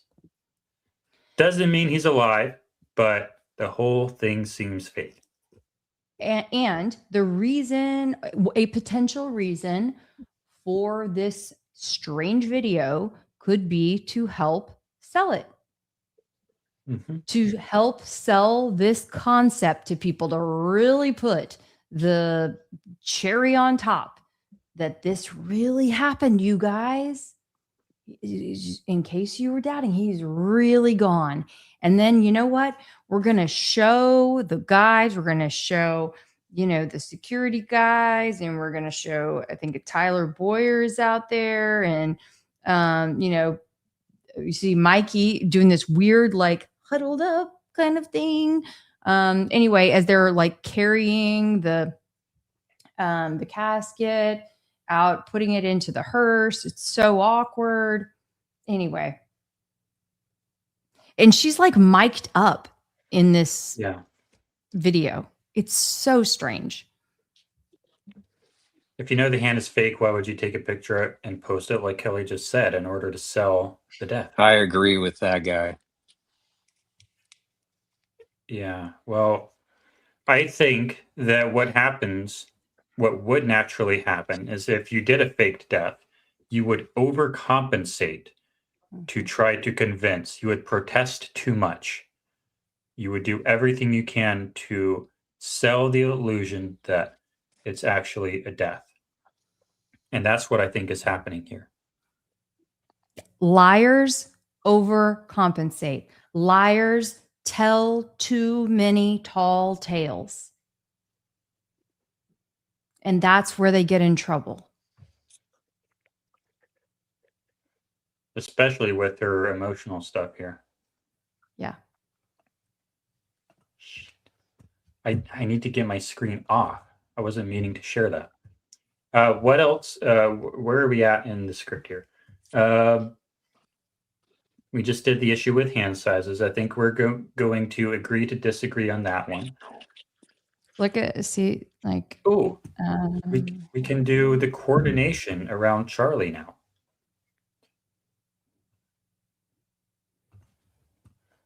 I'm going to pull up a video here, and perhaps this time Blake will not be so angry with me for the way I cover this. We're going to go into the coordination around Charlie Kirk and the moments immediately preceding the gunshot. And we're going to see how everyone is doing shady stuff right beforehand.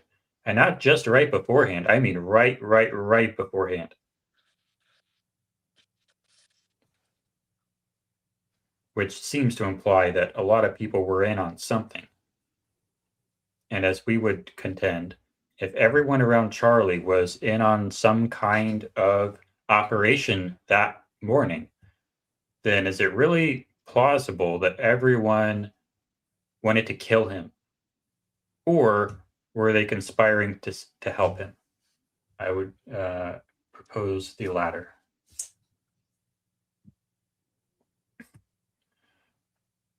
Here we go. And we can make this bigger, I think. No, not that. We need to fill the dead air here. oh, sorry, I'm starring comments.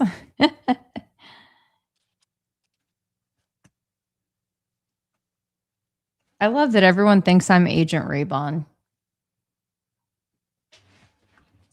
Reporting for duty. Agent Fedshaw, I see. Agent Fedshaw. All right. So what we're going to do now, I wish I could make this bigger. I know there's a way to get this thing to collapse to make it even bigger, but it's not letting me right now, which I do not appreciate at all. I would like to get rid of this, but it will not let me get rid of it. I would bring it up in Blender, but Blender's compression is going to mess it up.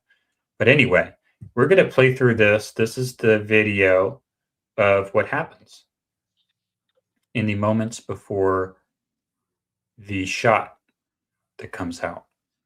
And we are going to find some of the areas of interest that seem like something's going on. Not to interrupt you, Jordan, but so that button that is, all right, go down a little bit. Oh, do you know this software?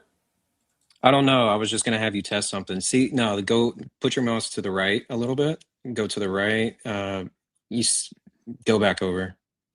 Yeah, right in there. All right, that next one. Click on that. See what happens. This one? Yeah. No, that's not it.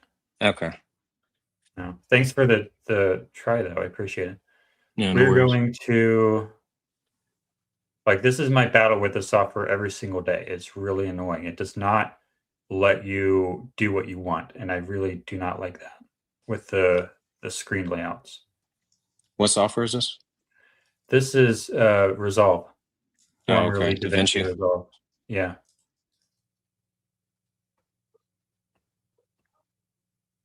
I like software that lets me do whatever I want whenever I want.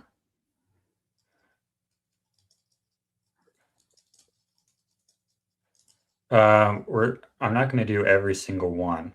We don't need to do that. But what I really want to show is the moment right before it happens. Maybe it's more down here. Here's where some of it, this is the stuff that Blake yelled at me for not showing last time when we were on Jesse, I think. Oh, yeah. Even though I felt And like we talked about it.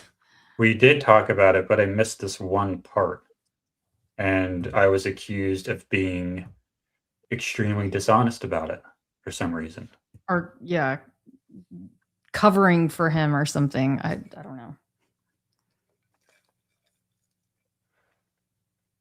Because I missed the part where he looks at his ear.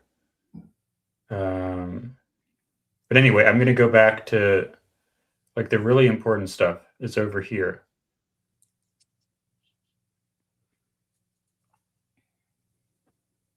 And this is important because it shows coordination between a lot of people in the moments immediately before the Big Bang. Okay. If I can find it, we have so much dead air here. Okay. Let's see what else. Well, in case anyone has not checked out my big investigation this week that I dropped, shameless plug on that. You should watch it on my channel, Kelly Raybon. It's called Erica's Exit, and it is fascinating. I think it is a 23-minute deep dive into Erica and the timeline, all receipts included, links to everything. And might I say, I think it is very well done. Yes, And I think it is very eye opening. It was so well done that I did a response video to it, or not a response video, but a video covering it.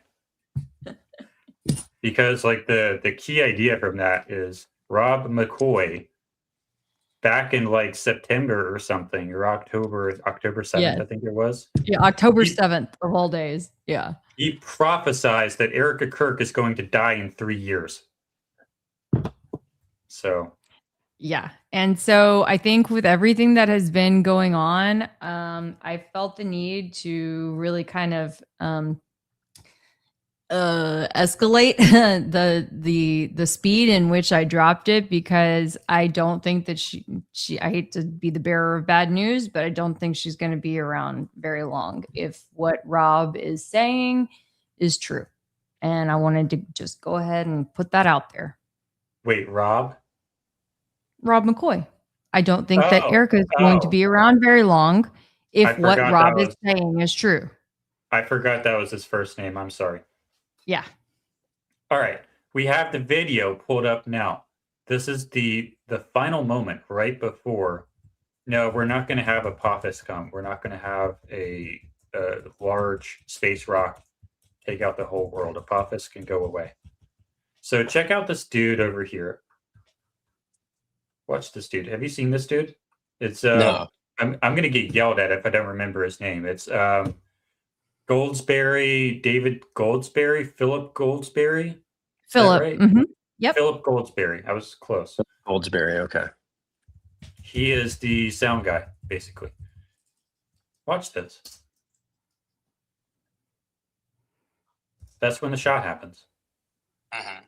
He ducks his head. Immediately before.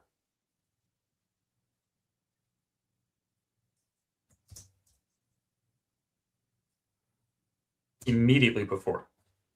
And we can roll it back. Can you pause it when he's ducking his head? Yeah. Mm-hmm.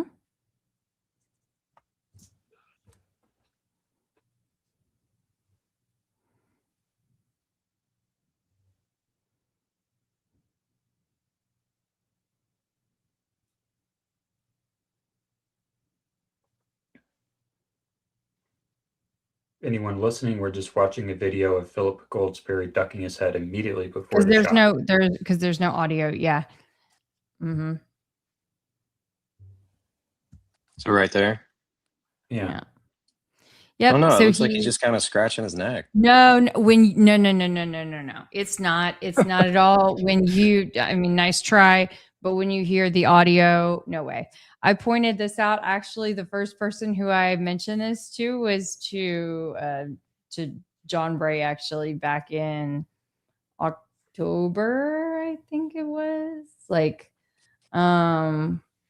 looking at video. And the weird thing is, he turns. It's about to go. Boom. And then he looks here. Yeah. So he looks like down to his armpit almost to like block his face, right? Instinctively. And then turns his face the other direction, which would be like back toward the building ish.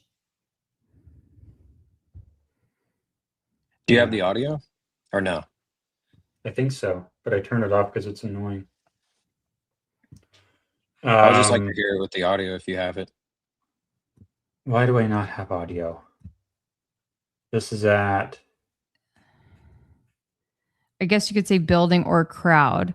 Either way. But first it's I don't know why there's no audio. There should be audio. Oh no. When you loaded timeline. When you added that screen, did you add with there audio? You go. Looks like There's no audio. There's no audio for me either. There should be.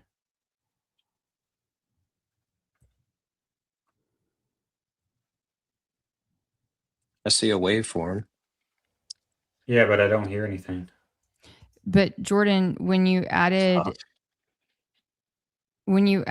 that to StreamYard, that source to StreamYard, did you add it with audio? No, I can't hear it either, Kelly. I should be able to hear it. Even I can't hear it. I don't know why it's not working. We don't have audio. I'm sorry. That's fine. But yeah, I don't know. It just kind of looks like it looks like a genuine reaction to me. Looks like he's just scratching the back of his neck and then boom. I promise you it is not because he does it in anticipation. He does it right before. See there, he's messing with his neck. Yeah, he's cracking his neck. Jordan, can you adjust that shot to like down a little lower? Wait, okay, no, not so low. Okay, now over a little bit more so we can see Hunter. So, okay, and then a little bit up, a little more so we can like zoom out a little bit so we can see Philip enough. Okay, that's good, probably. Okay, now go. He's like, all right, yeah. So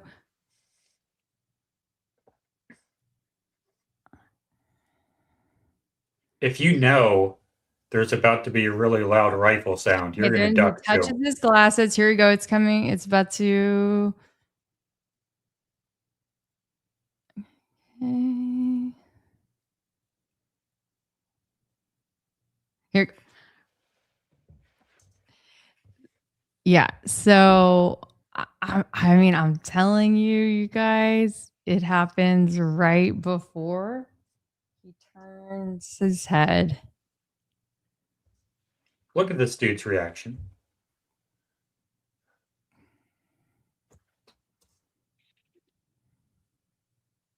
Yeah, he looks like a liberal. Does That's the that way a look liberal would authentic to react. you?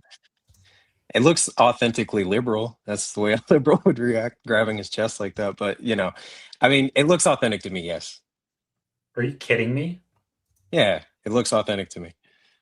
Someone who was really friends with and had worked with for years and loved Charlie Kirk.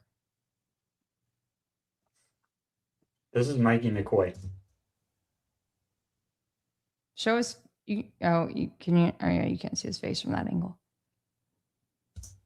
That's his chief of staff. Yeah, I know. And one of his best friends. And then that's Blake Neff right next to him. So on his phone, right there. Yep.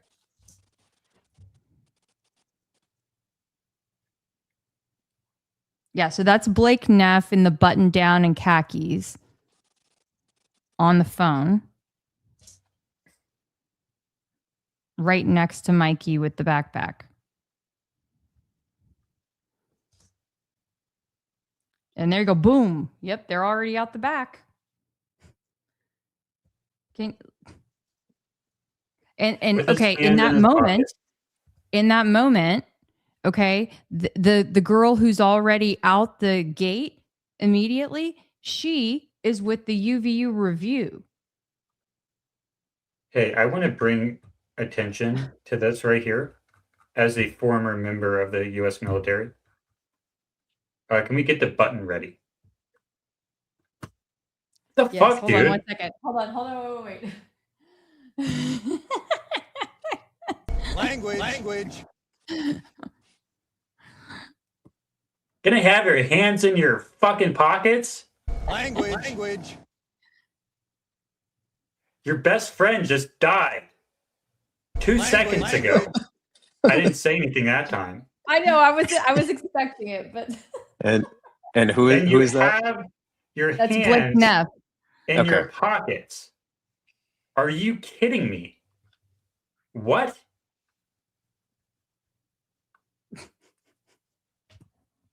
Or did he actually not die? Because this is all bullshit. Language.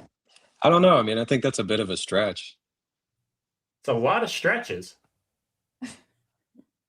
Or, I mean, it's a lot of stretches to not conclude that. Exactly. Let's look at my favorite one. Let's do it. How can we think that they're just surrounded by a bunch of cold-blooded killers? Look at this. We figured out what gesture this is, or we didn't. Someone else did, and we saw. This is called the canal gesture. This is anti-Semitic, I think, or we think. Mm-hmm. It's our hypothesis. Look at that.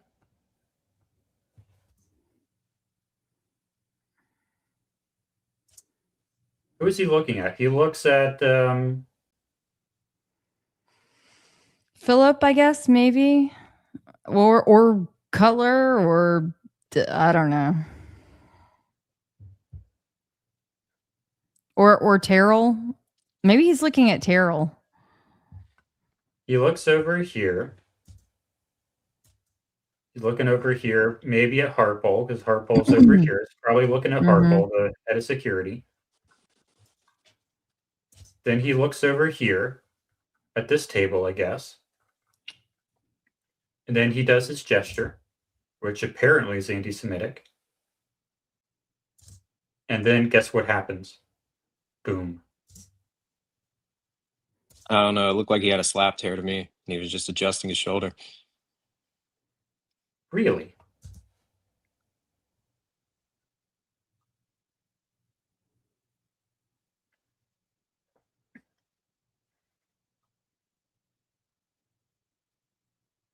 Yeah, that's exactly what that looks like. It looks like he has a shoulder cramp and he's just stretching it out.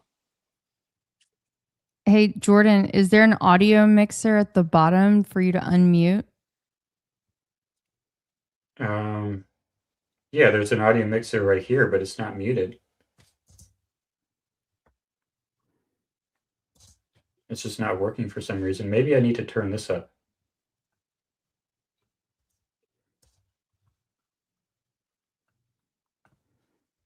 I don't Okay. know why we don't have audio. Just okay, don't worry about it. I was just throwing that out there at their suggestion.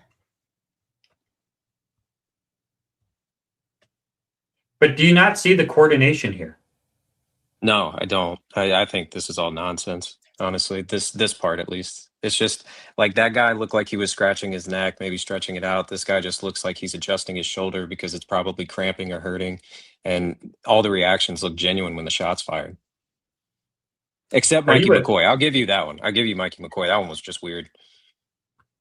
Are you a Fed? No, I'm not a Fed. Like I said, I No. want to be a grift slopper, dude. I want to be. It's just, I don't know. Okay, I'm gonna put a poll in the chat. I'm writing it up right now. I think To see. If I'm a Fed, I'm gonna put cases on everyone. What kind of cases are you putting down on this one? You don't want to know. Maybe some George Zinn cases. you do know what happened to George Zinn. Yeah, I know what happened to George Zinn. This is what I wanted to bring up earlier, and then I forgot. You were asking why would Charlie Kirk be okay with Tyler Robinson taking the fall for something that never happened? There's a theory that Jesse on Fire came out with that says that Tyler Robinson was doing some of the same popcorn stuff that George Zinn was doing. And Oh, really? he would have gone, yeah, he would have gone to prison for that and maybe gotten killed in prison because he did that popcorn stuff. But he went to prison for killing Charlie Kirk instead. What do you think about that? I think that's pretty weird. When you refer to popcorn stuff, are you referring to like CSAM? It's just the an acronym reverse PCCP. Yeah. Okay. Popcorn for children. Yeah.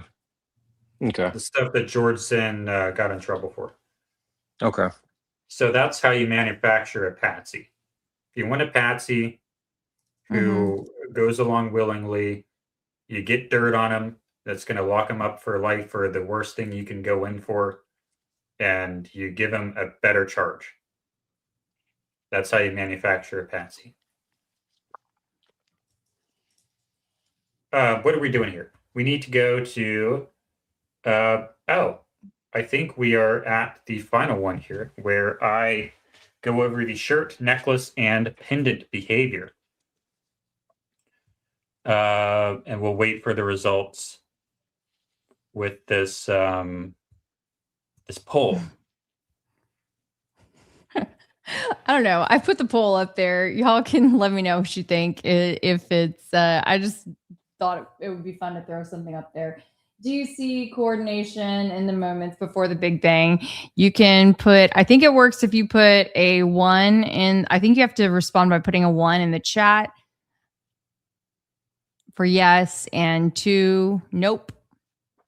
That's the way you vote. So, perfect. Their names are highlighted too. Now I know exactly who I'm putting cases on. This is perfect. Yeah. So everybody knows me and Kelly are working together. Okay. Let's look at what happens to the shirt here. Make sure I get my cut. What's happening right there? Omri. Looks like he's getting shot and potential kinetic energy dump from the bullet plus impact shockwave and cavitation probably. Okay. Why is this happening? I don't know. I think it's just an anomaly. Okay. Just another anomaly? I think a lot of it is just anomaly hunting for the most part. But what's pulling it up to his ear? I don't know. I couldn't what I just said a while ago, those 3 points is kind of how I explain it. The 3 points. Yeah, so the kinetic dump from the bullet plus. Oh, Okay, so you remember. but what causes this part of the shirt to come up like that? What causes it? I don't know.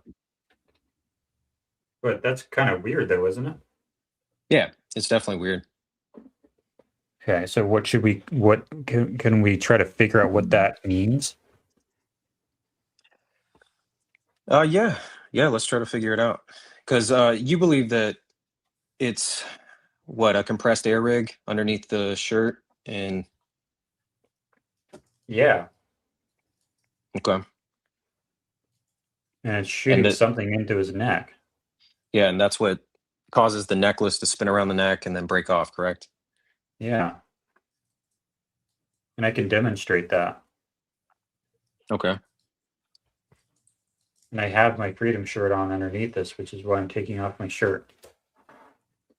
Because I want to demonstrate just how freaking weird it is that his shirt yanks all the way up to his ear like that.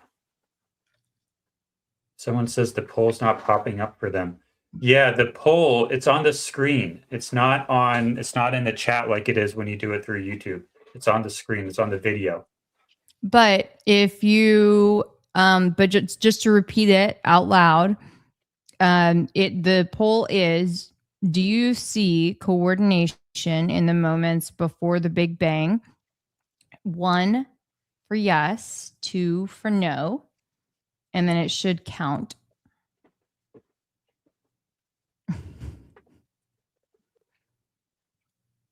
Yeah. I'm gonna finish getting my shirt off. Do we have any interesting comments while I try to get my shirt ready? Oh my gosh, Jordan is taking off his shirt from Ruby. This is the microphone Charlie Kirk wore. It is a Rode Mic Pro, I think it's called, with the wind muff. And this is the Carhartt Force Sun Defender t-shirt, which is also the exact same shirt that he wore. Same size as well, I think. Medium. It's kind of weird for someone who's 6'4", but that's what I have. The other one's way Carhartt too sizing big. is very strange. Oh yeah, you know that? Yeah, it's made for like dumpy truckers. That What makes does that sense. mean? Okay. It just means their sizing is strange. Like, it's just super weird. It's made for dwarves and hobbits, really. Like, it's just a weird thing. Okay, so what Okay. happens is I'm going to go to my speakers here so that I can take off my thing. I should still be able to hear you. Okay. I can. Perfect. What happens is this yanks up to here. Let me untuck my shirt. How come you pinch the shirt under the D for freedom and yank it up like this? What's going on here?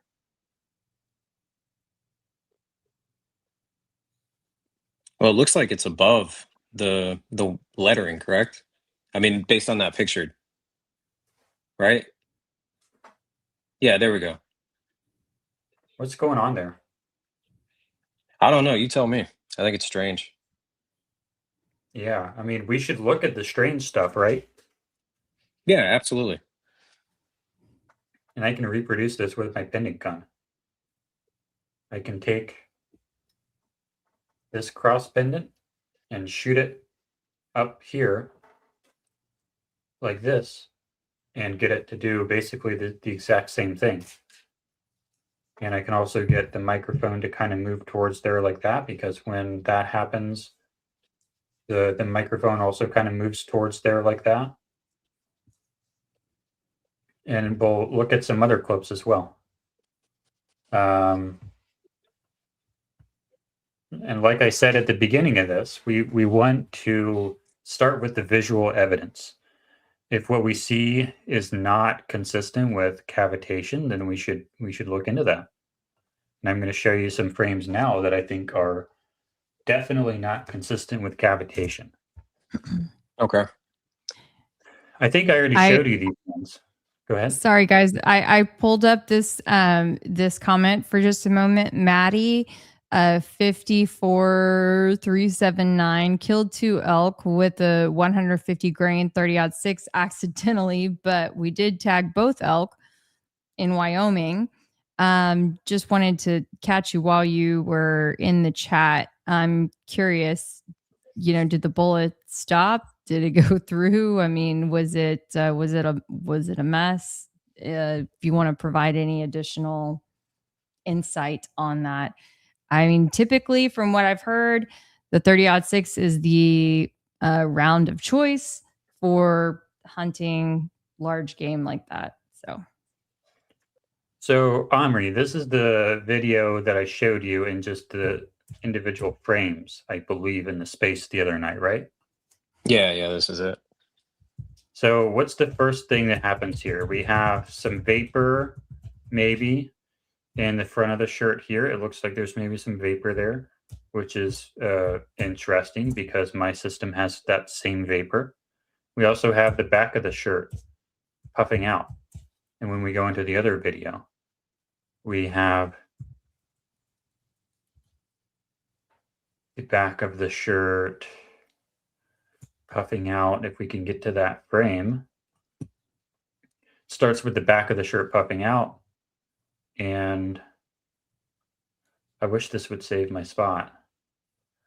But this also starts with the back of the shirt puffing out. How come it starts with the back of the shirt puffing out? Why? It's probably because the bullet went through and that's where it hit him. So it puffed out and then the rest followed. But again, I'm no scientist. I'm no forensic pathologist. I couldn't tell you. But the back of the necklace is still undisturbed on the back of the neck, right? Yeah, that's correct. So why is the shirt disturbed when the necklace is not? I couldn't tell you. Again, I think it's just a strange anomaly that happened because, I mean, I don't know, how many assassinations have you seen? Like how many Well, people have you seen be shot with a soft jacketed or a jacketed hollow point with a 30-06, Like you have to take that into consideration as well. I see something that's physically impossible, and I'm not okay with that. If cavitation caused all of this stuff to happen in the neck, the back of the necklace should be disturbed, but it's not. But do you believe in anomalies happening? I believe in the laws of physics. Okay. So, like, if it's cavitation, then the back of the necklace should be disturbed. But it's just not. So that's an issue. We have the back of the shirt puffing out and the back of the necklace not moving, really. So that tells me whatever happened between the back of the shirt and his back, which is perfectly consistent with air, with a burst of air. Like the burst of air is going to interact with the shirt, but it's not going to interact with the necklace. And that would be why the back of the shirt puffs out, but the necklace is more or less undisturbed. And the reason that would happen is because you need an exit wound. And that would be the squib in the back firing to give you that exit wound, and it may be malfunction, and that's why it doesn't have blood. What's your opinion on that, Kelly? That hypothesis that it's a failed rear squib? I mean, I think that it could be possible, but I feel like if it failed, that we would have seen some. I feel like you're actually, should before I launch into this, I think that you would be the best expert on analyzing and speaking to that because you have the most real world experience. So before I give my uneducated 2 cents, you're the best to speak on it.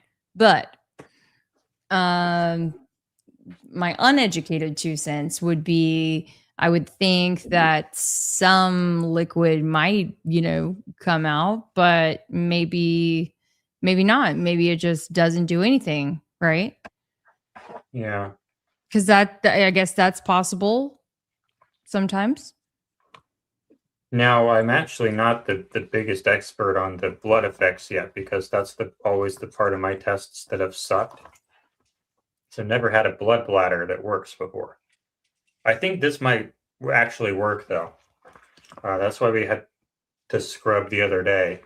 It's because my blood bladder was built out of Ziploc bags, and those are not built to withstand pressure. But this one is, and it held pressure overnight. So maybe I'll start learning about the blood side more than I have in the past. I did a lot of tests with the mannequin, but that was with a completely different system than what you would actually use on the day. So I'm not an expert on the blood yet, but I hope to be soon. And then maybe I'll have some better ideas on maybe why the blood would fail. But we always have to keep in mind the possibility that I'm wrong and that I'm completely misinterpreting it and that it's not a failed squib, but some other mechanism that I'm oblivious to. Where do you think the blood bag would be? On his waist with the On his panic gun. waist? Yeah. Because I heard something. I don't want to misquote you or anything, but I heard. Did you believe he was wearing like a fat suit or something? Is that to my understanding or no? Hold on, I'm going to show you. I called it a fat suit, and then in some Twitter spaces, someone asked me if it was a fat suit, and then I made the mistake, the PR mistake, and Kelly corrected me on this, of saying the fat suit term was a marketing term, and I got called out for that hard on the spaces. Oh, really? Okay. Yeah, for admitting that it was a marketing term. It's not really a fat suit, it's a belly prosthetic, but I call it a fat suit because it comes off the tongue better. Yeah. And he had the best of intentions by Right. just Right.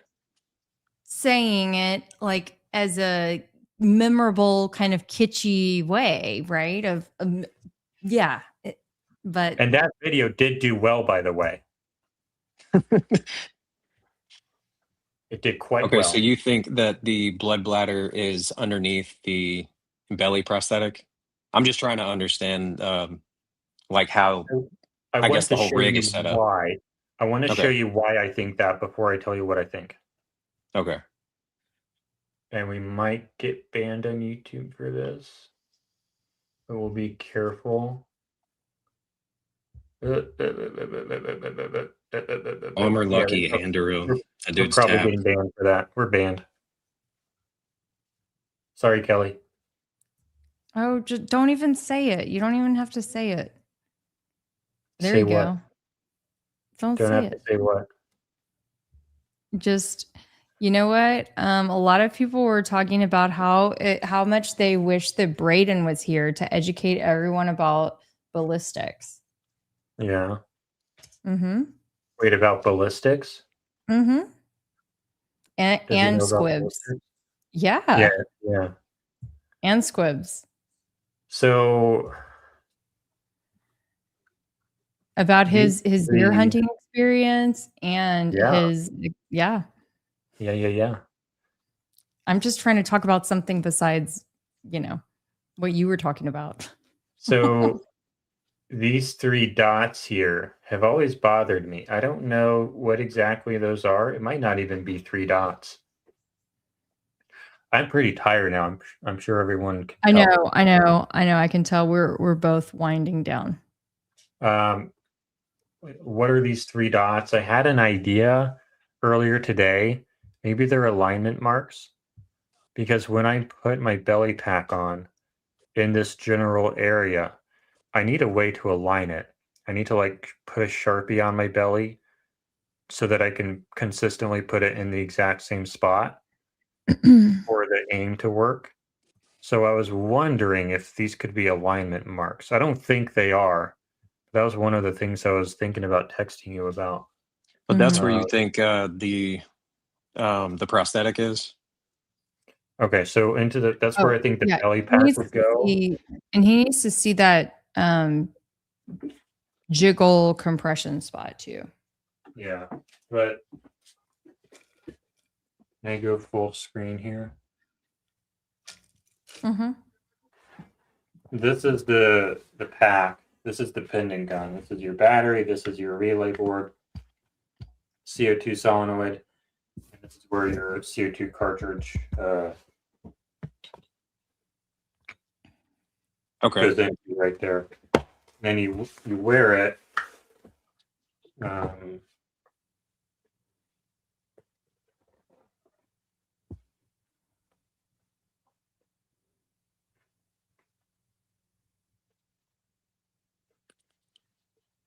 On you like that. A little bit better. I did that really fast. And then you put the blood bladder down here. Kind of sort of like that. Okay. And then there's a little bit of a belly bulge, but we see a belly bulge on him. Yeah. Wow. I mean, that's correct. We So you do think see that the belly bulge. you think that the prosthetic went over it to conceal that there was any sort of black fabric underneath his t-shirt? Is that the reasoning behind it? Well, hold on. I was just trying to show you what goes over top that. Oh, okay.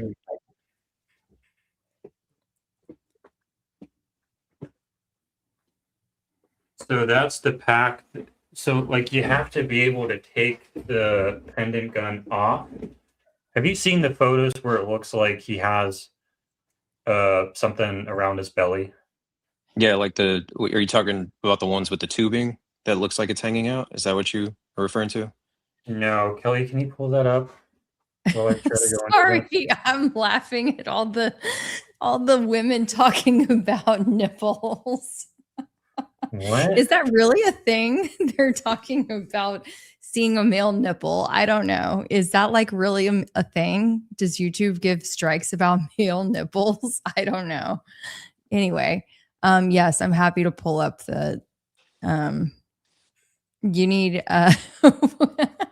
Apparently, I saw somewhere a while ago that they have an algorithm that they trained on like a million like male and female breasts, and they got their algorithm to be able to tell the difference somehow. I think it oh can tell my the difference. gosh. Okay. I don't know. Okay, which photo am I pulling up? The belly bulge, please. Okay, got it. Yes. Now, so this is the blood bladder. I'm going to show you the belly jiggle now. This is where we sort of got into this idea. Like, why would we think that there's a belly prosthetic? Like, how on earth did we? Like, we woke up one morning and you guys are making it seem like Kelly did it. I'm a dude. Oh God, that's all I need. That's all I need is the rumors to start that our channel got dinged because I was flashing the camera. That'll be all over X tomorrow. Oh gosh.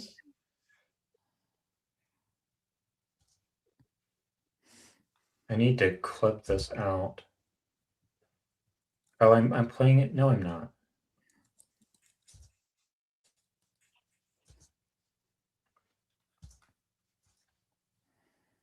So how long did it take you to come up with that configuration of your rig? Like 5 months. Oh, really? Okay. And that you Crazy. said you've done what, like 800 tests so far? Like 700, I think. Okay. I mean, but that's like in between. Let's be real though, okay? Jordan has done that many tests, but he has a full-time job and has no professional experience in this. He's I have 100% self-taught. No, this is me. This is remember. me Hold on, giving hold on. credit where credit's due. Like I Okay. respect Jordan Okay. for it. Yeah, this isn't me Yeah. like being like trying to hate. I'm just genuinely Hold on. asking Okay. because I'm curious. Because I think I'm sorry. I'm used to I like respect the jumping in to grind. defend him. Yeah. No, I Hold up, respect the hold up. grind. Like Right, I appreciate that he's on the path. hold up. Kelly, remember when people were talking about, oh, when Mikey McCoy, he was sobbing, he was crying, he had this look of whatever it was. And someone was like, hold up, Mikey McCoy is probably like, dude, don't say that about me. You remember that, Kelly? Yeah. Like, why do you keep telling people I have no professional experience? I do have professional experience, just not in this specifically. Well, that's what I'm saying no professional experience of of doing this, of being a stunt man, you know. Not in squibs, but I do In have professional squib. experience with show control, and show control is a big piece of it. Okay. But I Yes, do you have have a professional theater experience. background. Yes, a theater background, and that is immediately relevant to this because it is show control. And we are Right. literally using DMX to run this, and DMX is how you run lights in a theater. So I do have some professional experience. Right. But And anyway, that's why we make a great team because I approach things with the background of an investigative reporter. And so I'm asking questions. Yes. Okay. I love this video. Courtesy of Blake Bednar's. yeah, courtesy of Piper. We don't know where Piper actually got it from. You know, this one, Blake wishes that he would not have. Blake didn't mean to release this. He didn't release this. He got this from Piper. Okay. Is there any way we could go frame by frame? Sure. Okay. And maybe, I don't know, maybe you could explain to me what you're looking at. What is that? Is that, oh, okay, that right there. Yeah. Is that like just normal belly fat?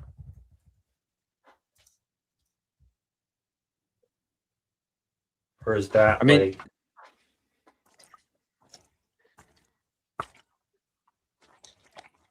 to me, based on the way it, this thing feels like a tube? It's like really weird. I don't know.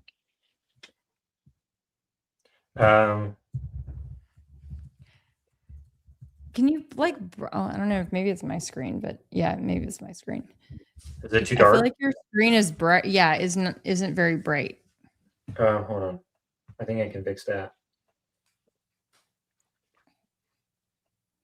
Is that better?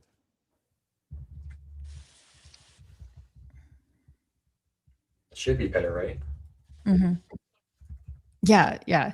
Like stop it at that spot. What is that? Yeah. That's not belly fat. But wouldn't a prosthetic pull down after hitting it? Because you're gluing it on, right? The idea is you have the bladder underneath the prosthetic. Right. No, I understand that part. I just mean, like, how do you think they got the prosthetic on? Like, are you saying that it goes like he wears it over his shoulders? Because, like, this isn't me, you know, I'm not trying to like pick apart your theory. I'm trying to understand. You glue it on. Yes, correct. Okay. So, like, I guess just in my mind, if you have I don't know, a fold in it like that, wouldn't that kind of rip the glue off? Have you tested that at all? Just out of Not yet. I curiosity. need to. I need Okay. to. I don't So think you so. plan I on mean, doing it? the idea is it's covering like this membrane, I guess. I don't know how big this membrane would be, but you would have this probably directly over the skin. Then you have a wider surface area that's the prosthetic.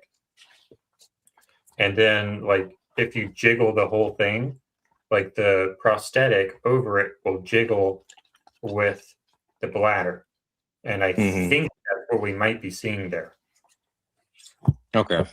And it should be able to ripple with the jello-y part of the prosthetic, of the bladder. Yeah, I don't know. I think that'd be something interesting to test for you, just because I'd be interested to see if the glue pulls off. You know? Yeah, probably depending on what glue you have. I don't think it would, because they're pretty strong, and you would specifically have to design it for that to hold fluid. Because and you would like I don't know, you would probably strap it in some way or tape it in some way. I don't know, but yes, Yeah. we should do more testing. We should always do more testing for sure, 100%. And I'm Yeah, I not would just be resting my genuinely interested to see that video. yeah, I'm not resting my theory on that being a prosthetic, but it just looked weird, and it's like, okay, if I want to put my blood bladder there, I can, because my rule now is I can't put stuff on my body to reproduce this if I don't have evidence from the day that Charlie had something suspicious there. He does have something that looks kind of suspicious on his belly that could be a belly prosthetic. So if I would like to put my blood under there, I can, if I can figure out how to do it in a way that works. Do you have the belly bulge? Here, I am trying It's to. the happy Charlie photo. It's like the It's happiest.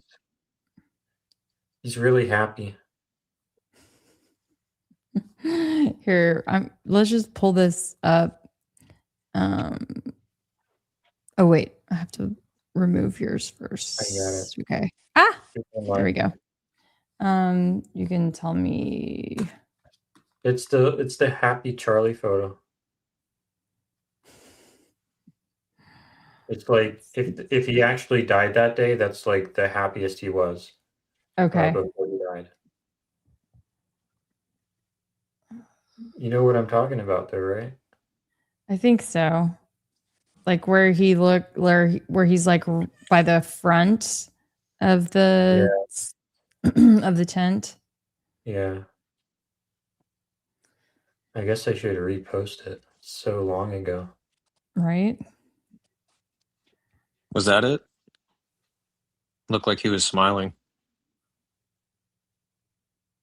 No, not that one. No. Hold on. Wait, was that it up there?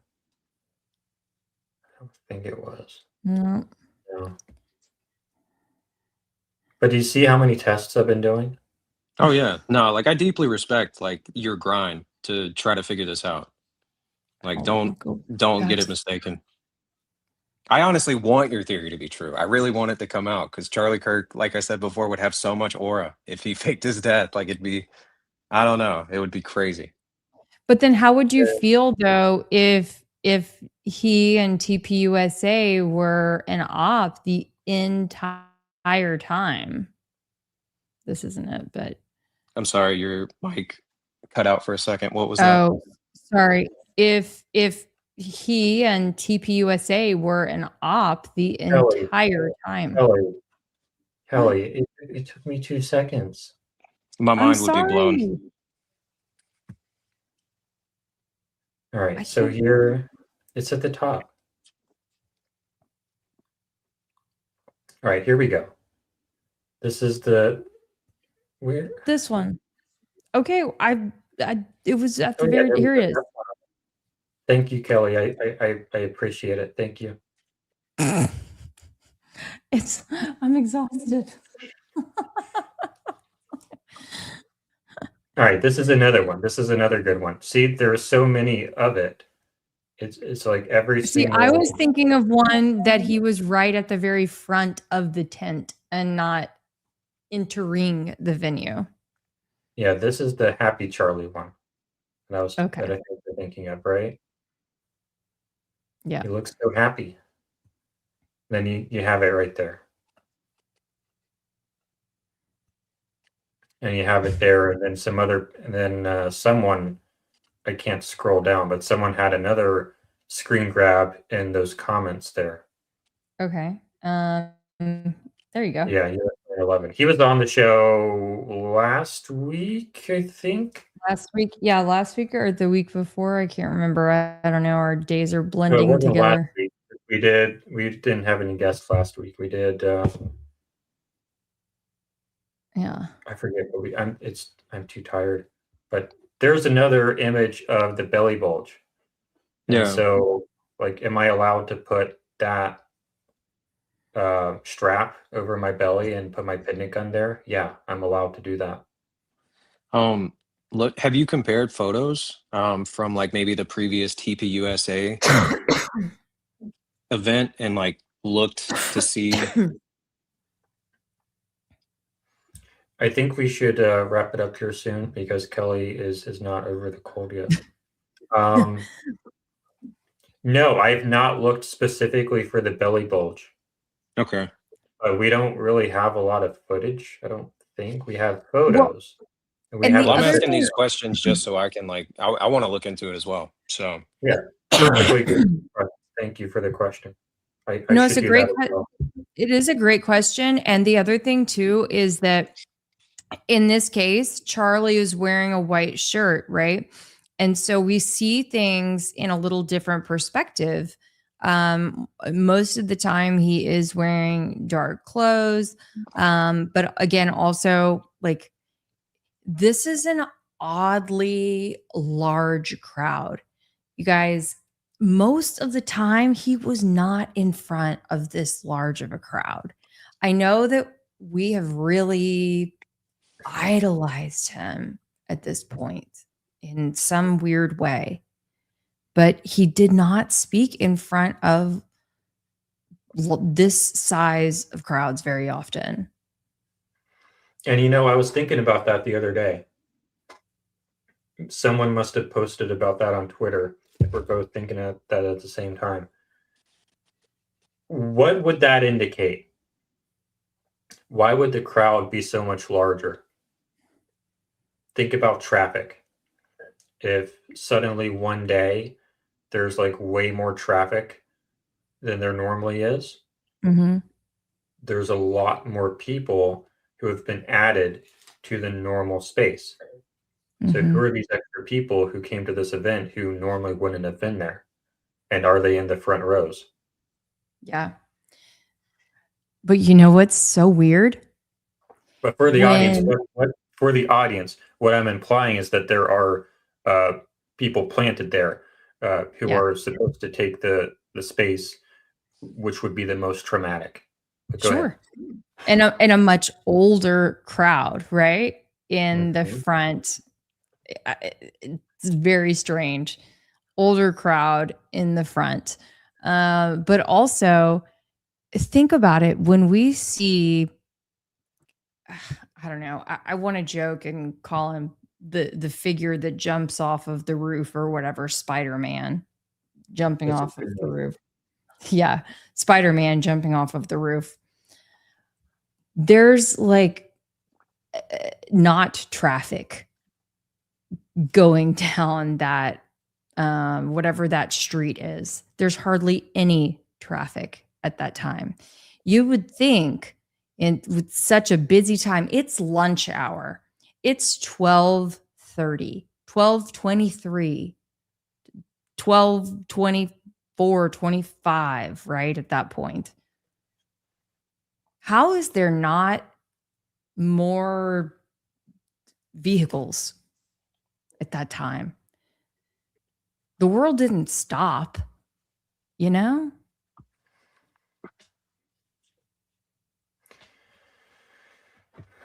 Why wouldn't there be traffic? I mean, people still had to like go to class. People still had to go to lunch, go to work, do stuff. So my brain's not working right now. You're saying that there's not as much traffic as you would expect. And so that would imply what? It seems weird to me. It just doesn't add up to me. It doesn't add up to me that we don't see anyone even running. Like we don't see anyone even who was running late to the event. Let's be honest, college kids, I mean, college kids or just people in general run late to events. And the Yeah. event had really just started. Let me I don't know. Let me ask this. Do y'all And know it's because college y'all campus. Like, I don't know. Sorry. yeah, no, you're good. Y'all probably know better than me, but did they have police? You know how whenever there's an event, they usually have police coordinating traffic in and out of parking lots. Do y'all know if that was a thing that day with you know, the UVU police or if Orem police themselves were there coordinating traffic at all? Like in and out of parking lots? I don't know, so I'm asking. I don't think there would be. It didn't seem in that if you just looked in the surveillance video that had captured Spider-Man, there were no you couldn't see anyone manning that parking lot. I think when you would typically have that is when you have a really busy road that everyone needs to exit out of. So But I like mean, that was a busy road. Like there's a parking structure right there, and there's a parking lot right there. it wasn't that busy. It was like only 2 or 4 lanes, right? Yeah, but I'm talking there's about in like the theory, you've got 3,000 people allegedly at an event. This let's pull this up. big Um,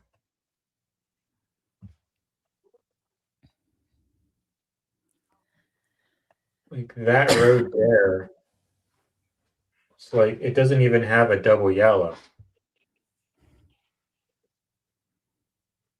There's not even a double yellow. So like I don't think you need a cop there. That's like a weird back road, I think. Yeah. Look, But it like doesn't look big to me. I'm just saying if it was such a big deal, you would think they'd have a cop there, but well, when I see cops doing that, it's usually because there's like a really large, busy road that everyone needs to dump out into.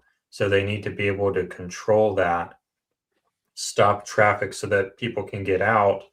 Otherwise, each person who tries to exit onto the super busy road is going to Mhm. take 30 seconds, 3 minutes waiting for a turn to go. And it would take 10 hours to empty the parking lot because it's such a busy road.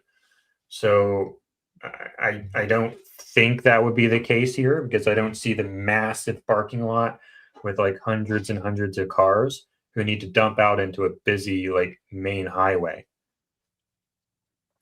Well, and I see Captain Slick here says, well, they didn't even have an ambulance on standby. Come on. So, Not very professional. yeah, Yeah. touche there. I mean, yeah, they were definitely not pulling out all the stops on this one. Anyway, it looks like It any other la-di-da day in the Yeah. Spider-Man video. But to be fair, like the people over here aren't going to know. They aren't going to know. Like they might have heard the shot, but they probably won't know what it was. So I think that's probably why no one's running. 'Cause they haven't had time yet. Like if this were to Right. play out for another like 2 minutes, then you would start seeing people running. So Yes, maybe but I just mean that there's not anyone just generally speaking walking around on and this. yeah, this could Yeah, but imply, if we go with what you're saying, this could imply that this wasn't taken at the time it was said to have been taken. like middle of the day on a weekday seems like a Oh, time when it would be a little more active. That's all. I want to show this. Yeah, because Oh yeah, there's a theory. you did a little digging into this, right? Yeah.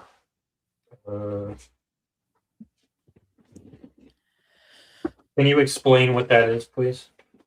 I don't know a whole lot about it, but I do on the most basic level. I know that a lot of the security guys have these water bottles in the back of their jeans pockets, which I mean, I've never seen so many men stick water bottles in their tight jeans pockets before, filled with electrolytes, apparently. But I don't think I it was guess electrolytes. Or sorry, go ahead. I didn't mean to be I don't rude. know. I mean, what do you think it Sorry. was? Sorry. What do you I did what do not you mean to think be it rude. That was? was rude. No, it's okay. It's okay. I don't know. Pedialyte? Like, what do you think it was? But the reason I don't think it was electrolytes is because I got every like electrolyte you can get, but they're all clear. They don't dye it yellow. Like this one, it says it's yellow, but Uh-huh. it doesn't actually dye it yellow. It's clear. So I wasted $20 Wow. on that one because I don't drink this stuff. I'm like, it probably tastes Respect. terrible too. It does taste terrible. This one is another electrolyte. It says it's yellow, but it's just clear. So I wasted another $20 on that one. And I looked at the labels at all the other ones, and they all said no dyes added. So we're trying to get yellow, but Gatorade works. That actually dyes it yellow. But Okay. what I found was, I mean, this isn't what happened. I know exactly what happened with this. But you explained, I wasn't really listening. You explained that in one photo, it looks like the water bottle is full, and then in some other photo, it looks like it's half empty, right? I believe so. Yes. Yeah. There's some difference in the volume. Is that the right word? Correct. I'm going to show you how this works.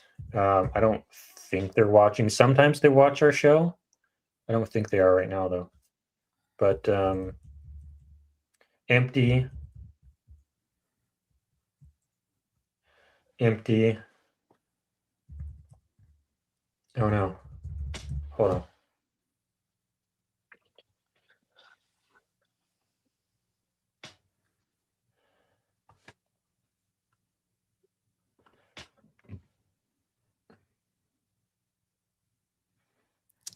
Get Cronked says, my take on the water is the water is sloshing around and hits the top when the photos are taken.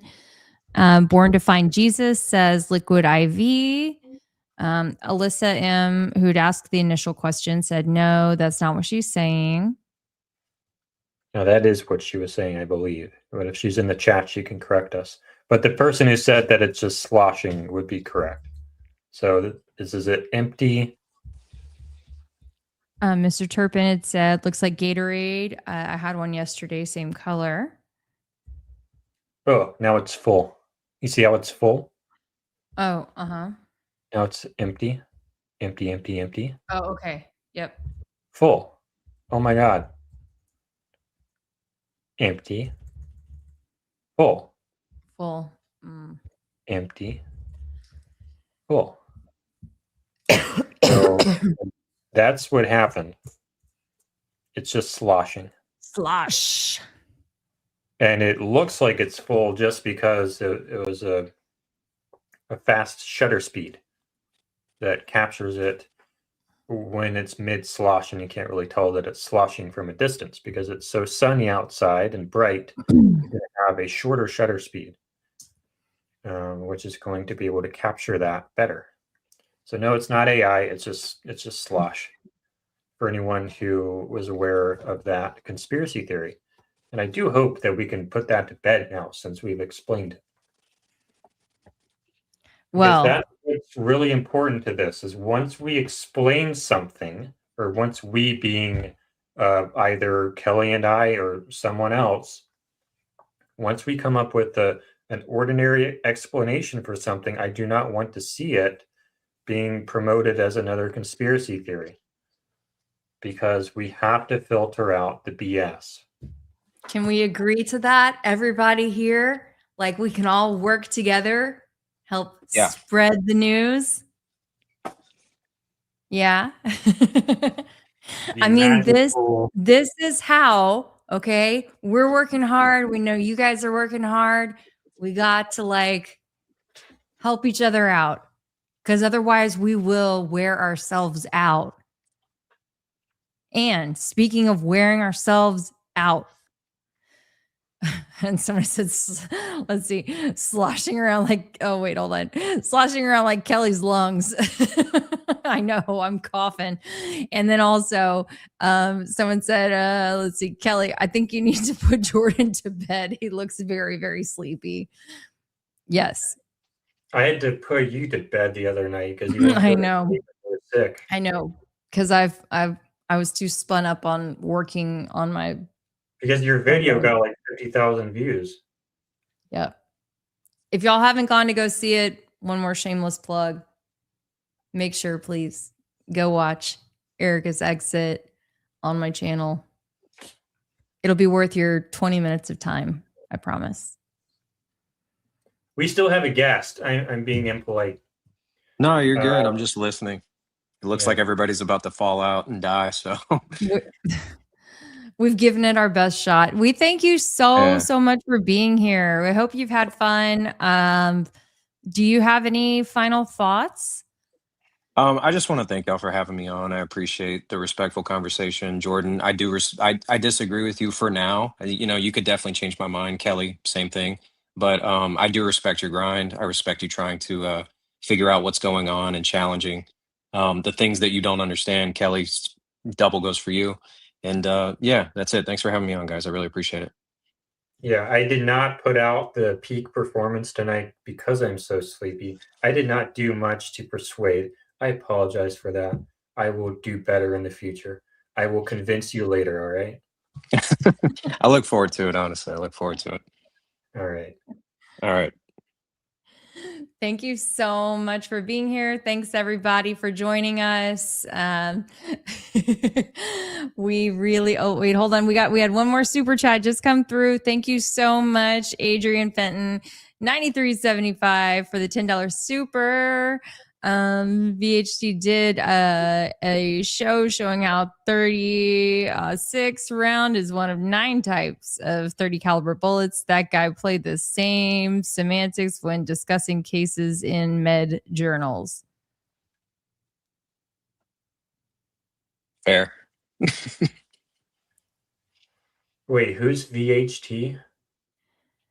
I think she's talking about VHT Valhalla, Valhalla VHT, Valhalla? whatever that guy's name. Valhalla? Maybe. I don't know. Is it Valhalla I'm just VHT? guessing. It must be. I definitely I could be wrong.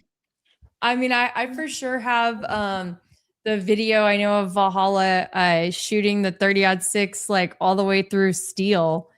And, you know, I've used that in my old classic video that I've done about the case. And yeah, I love that video where Valhalla says, see, it'll even shoot through steel. So the case for his steel neck doesn't seem to work, does it? It's VFT, so maybe it was a typo, but it probably is who they're talking about. Yeah. Yeah, VFT Nate. Yeah, that's what the chat's saying. So thank you so much, Adrian, for mentioning that. And it sounds like that's exactly what they were referring to. So thank you very much. Yeah, Adrian said yes, Tim. Thank you so much. Well, we appreciate you guys again so much for the conversation, for hanging out with us this evening. And thank you again. The full results. 97%. Oh, yeah. And yeah, please read those out loud. I'm sorry for interrupting you. Oh, I just wanted to bring attention to it. We have a 90% conviction or 97% conviction that we successfully proved there was coordination in the moments before the Big Bang. Oh, I want to go on record. The 3% is me. I was the 2 in the chat.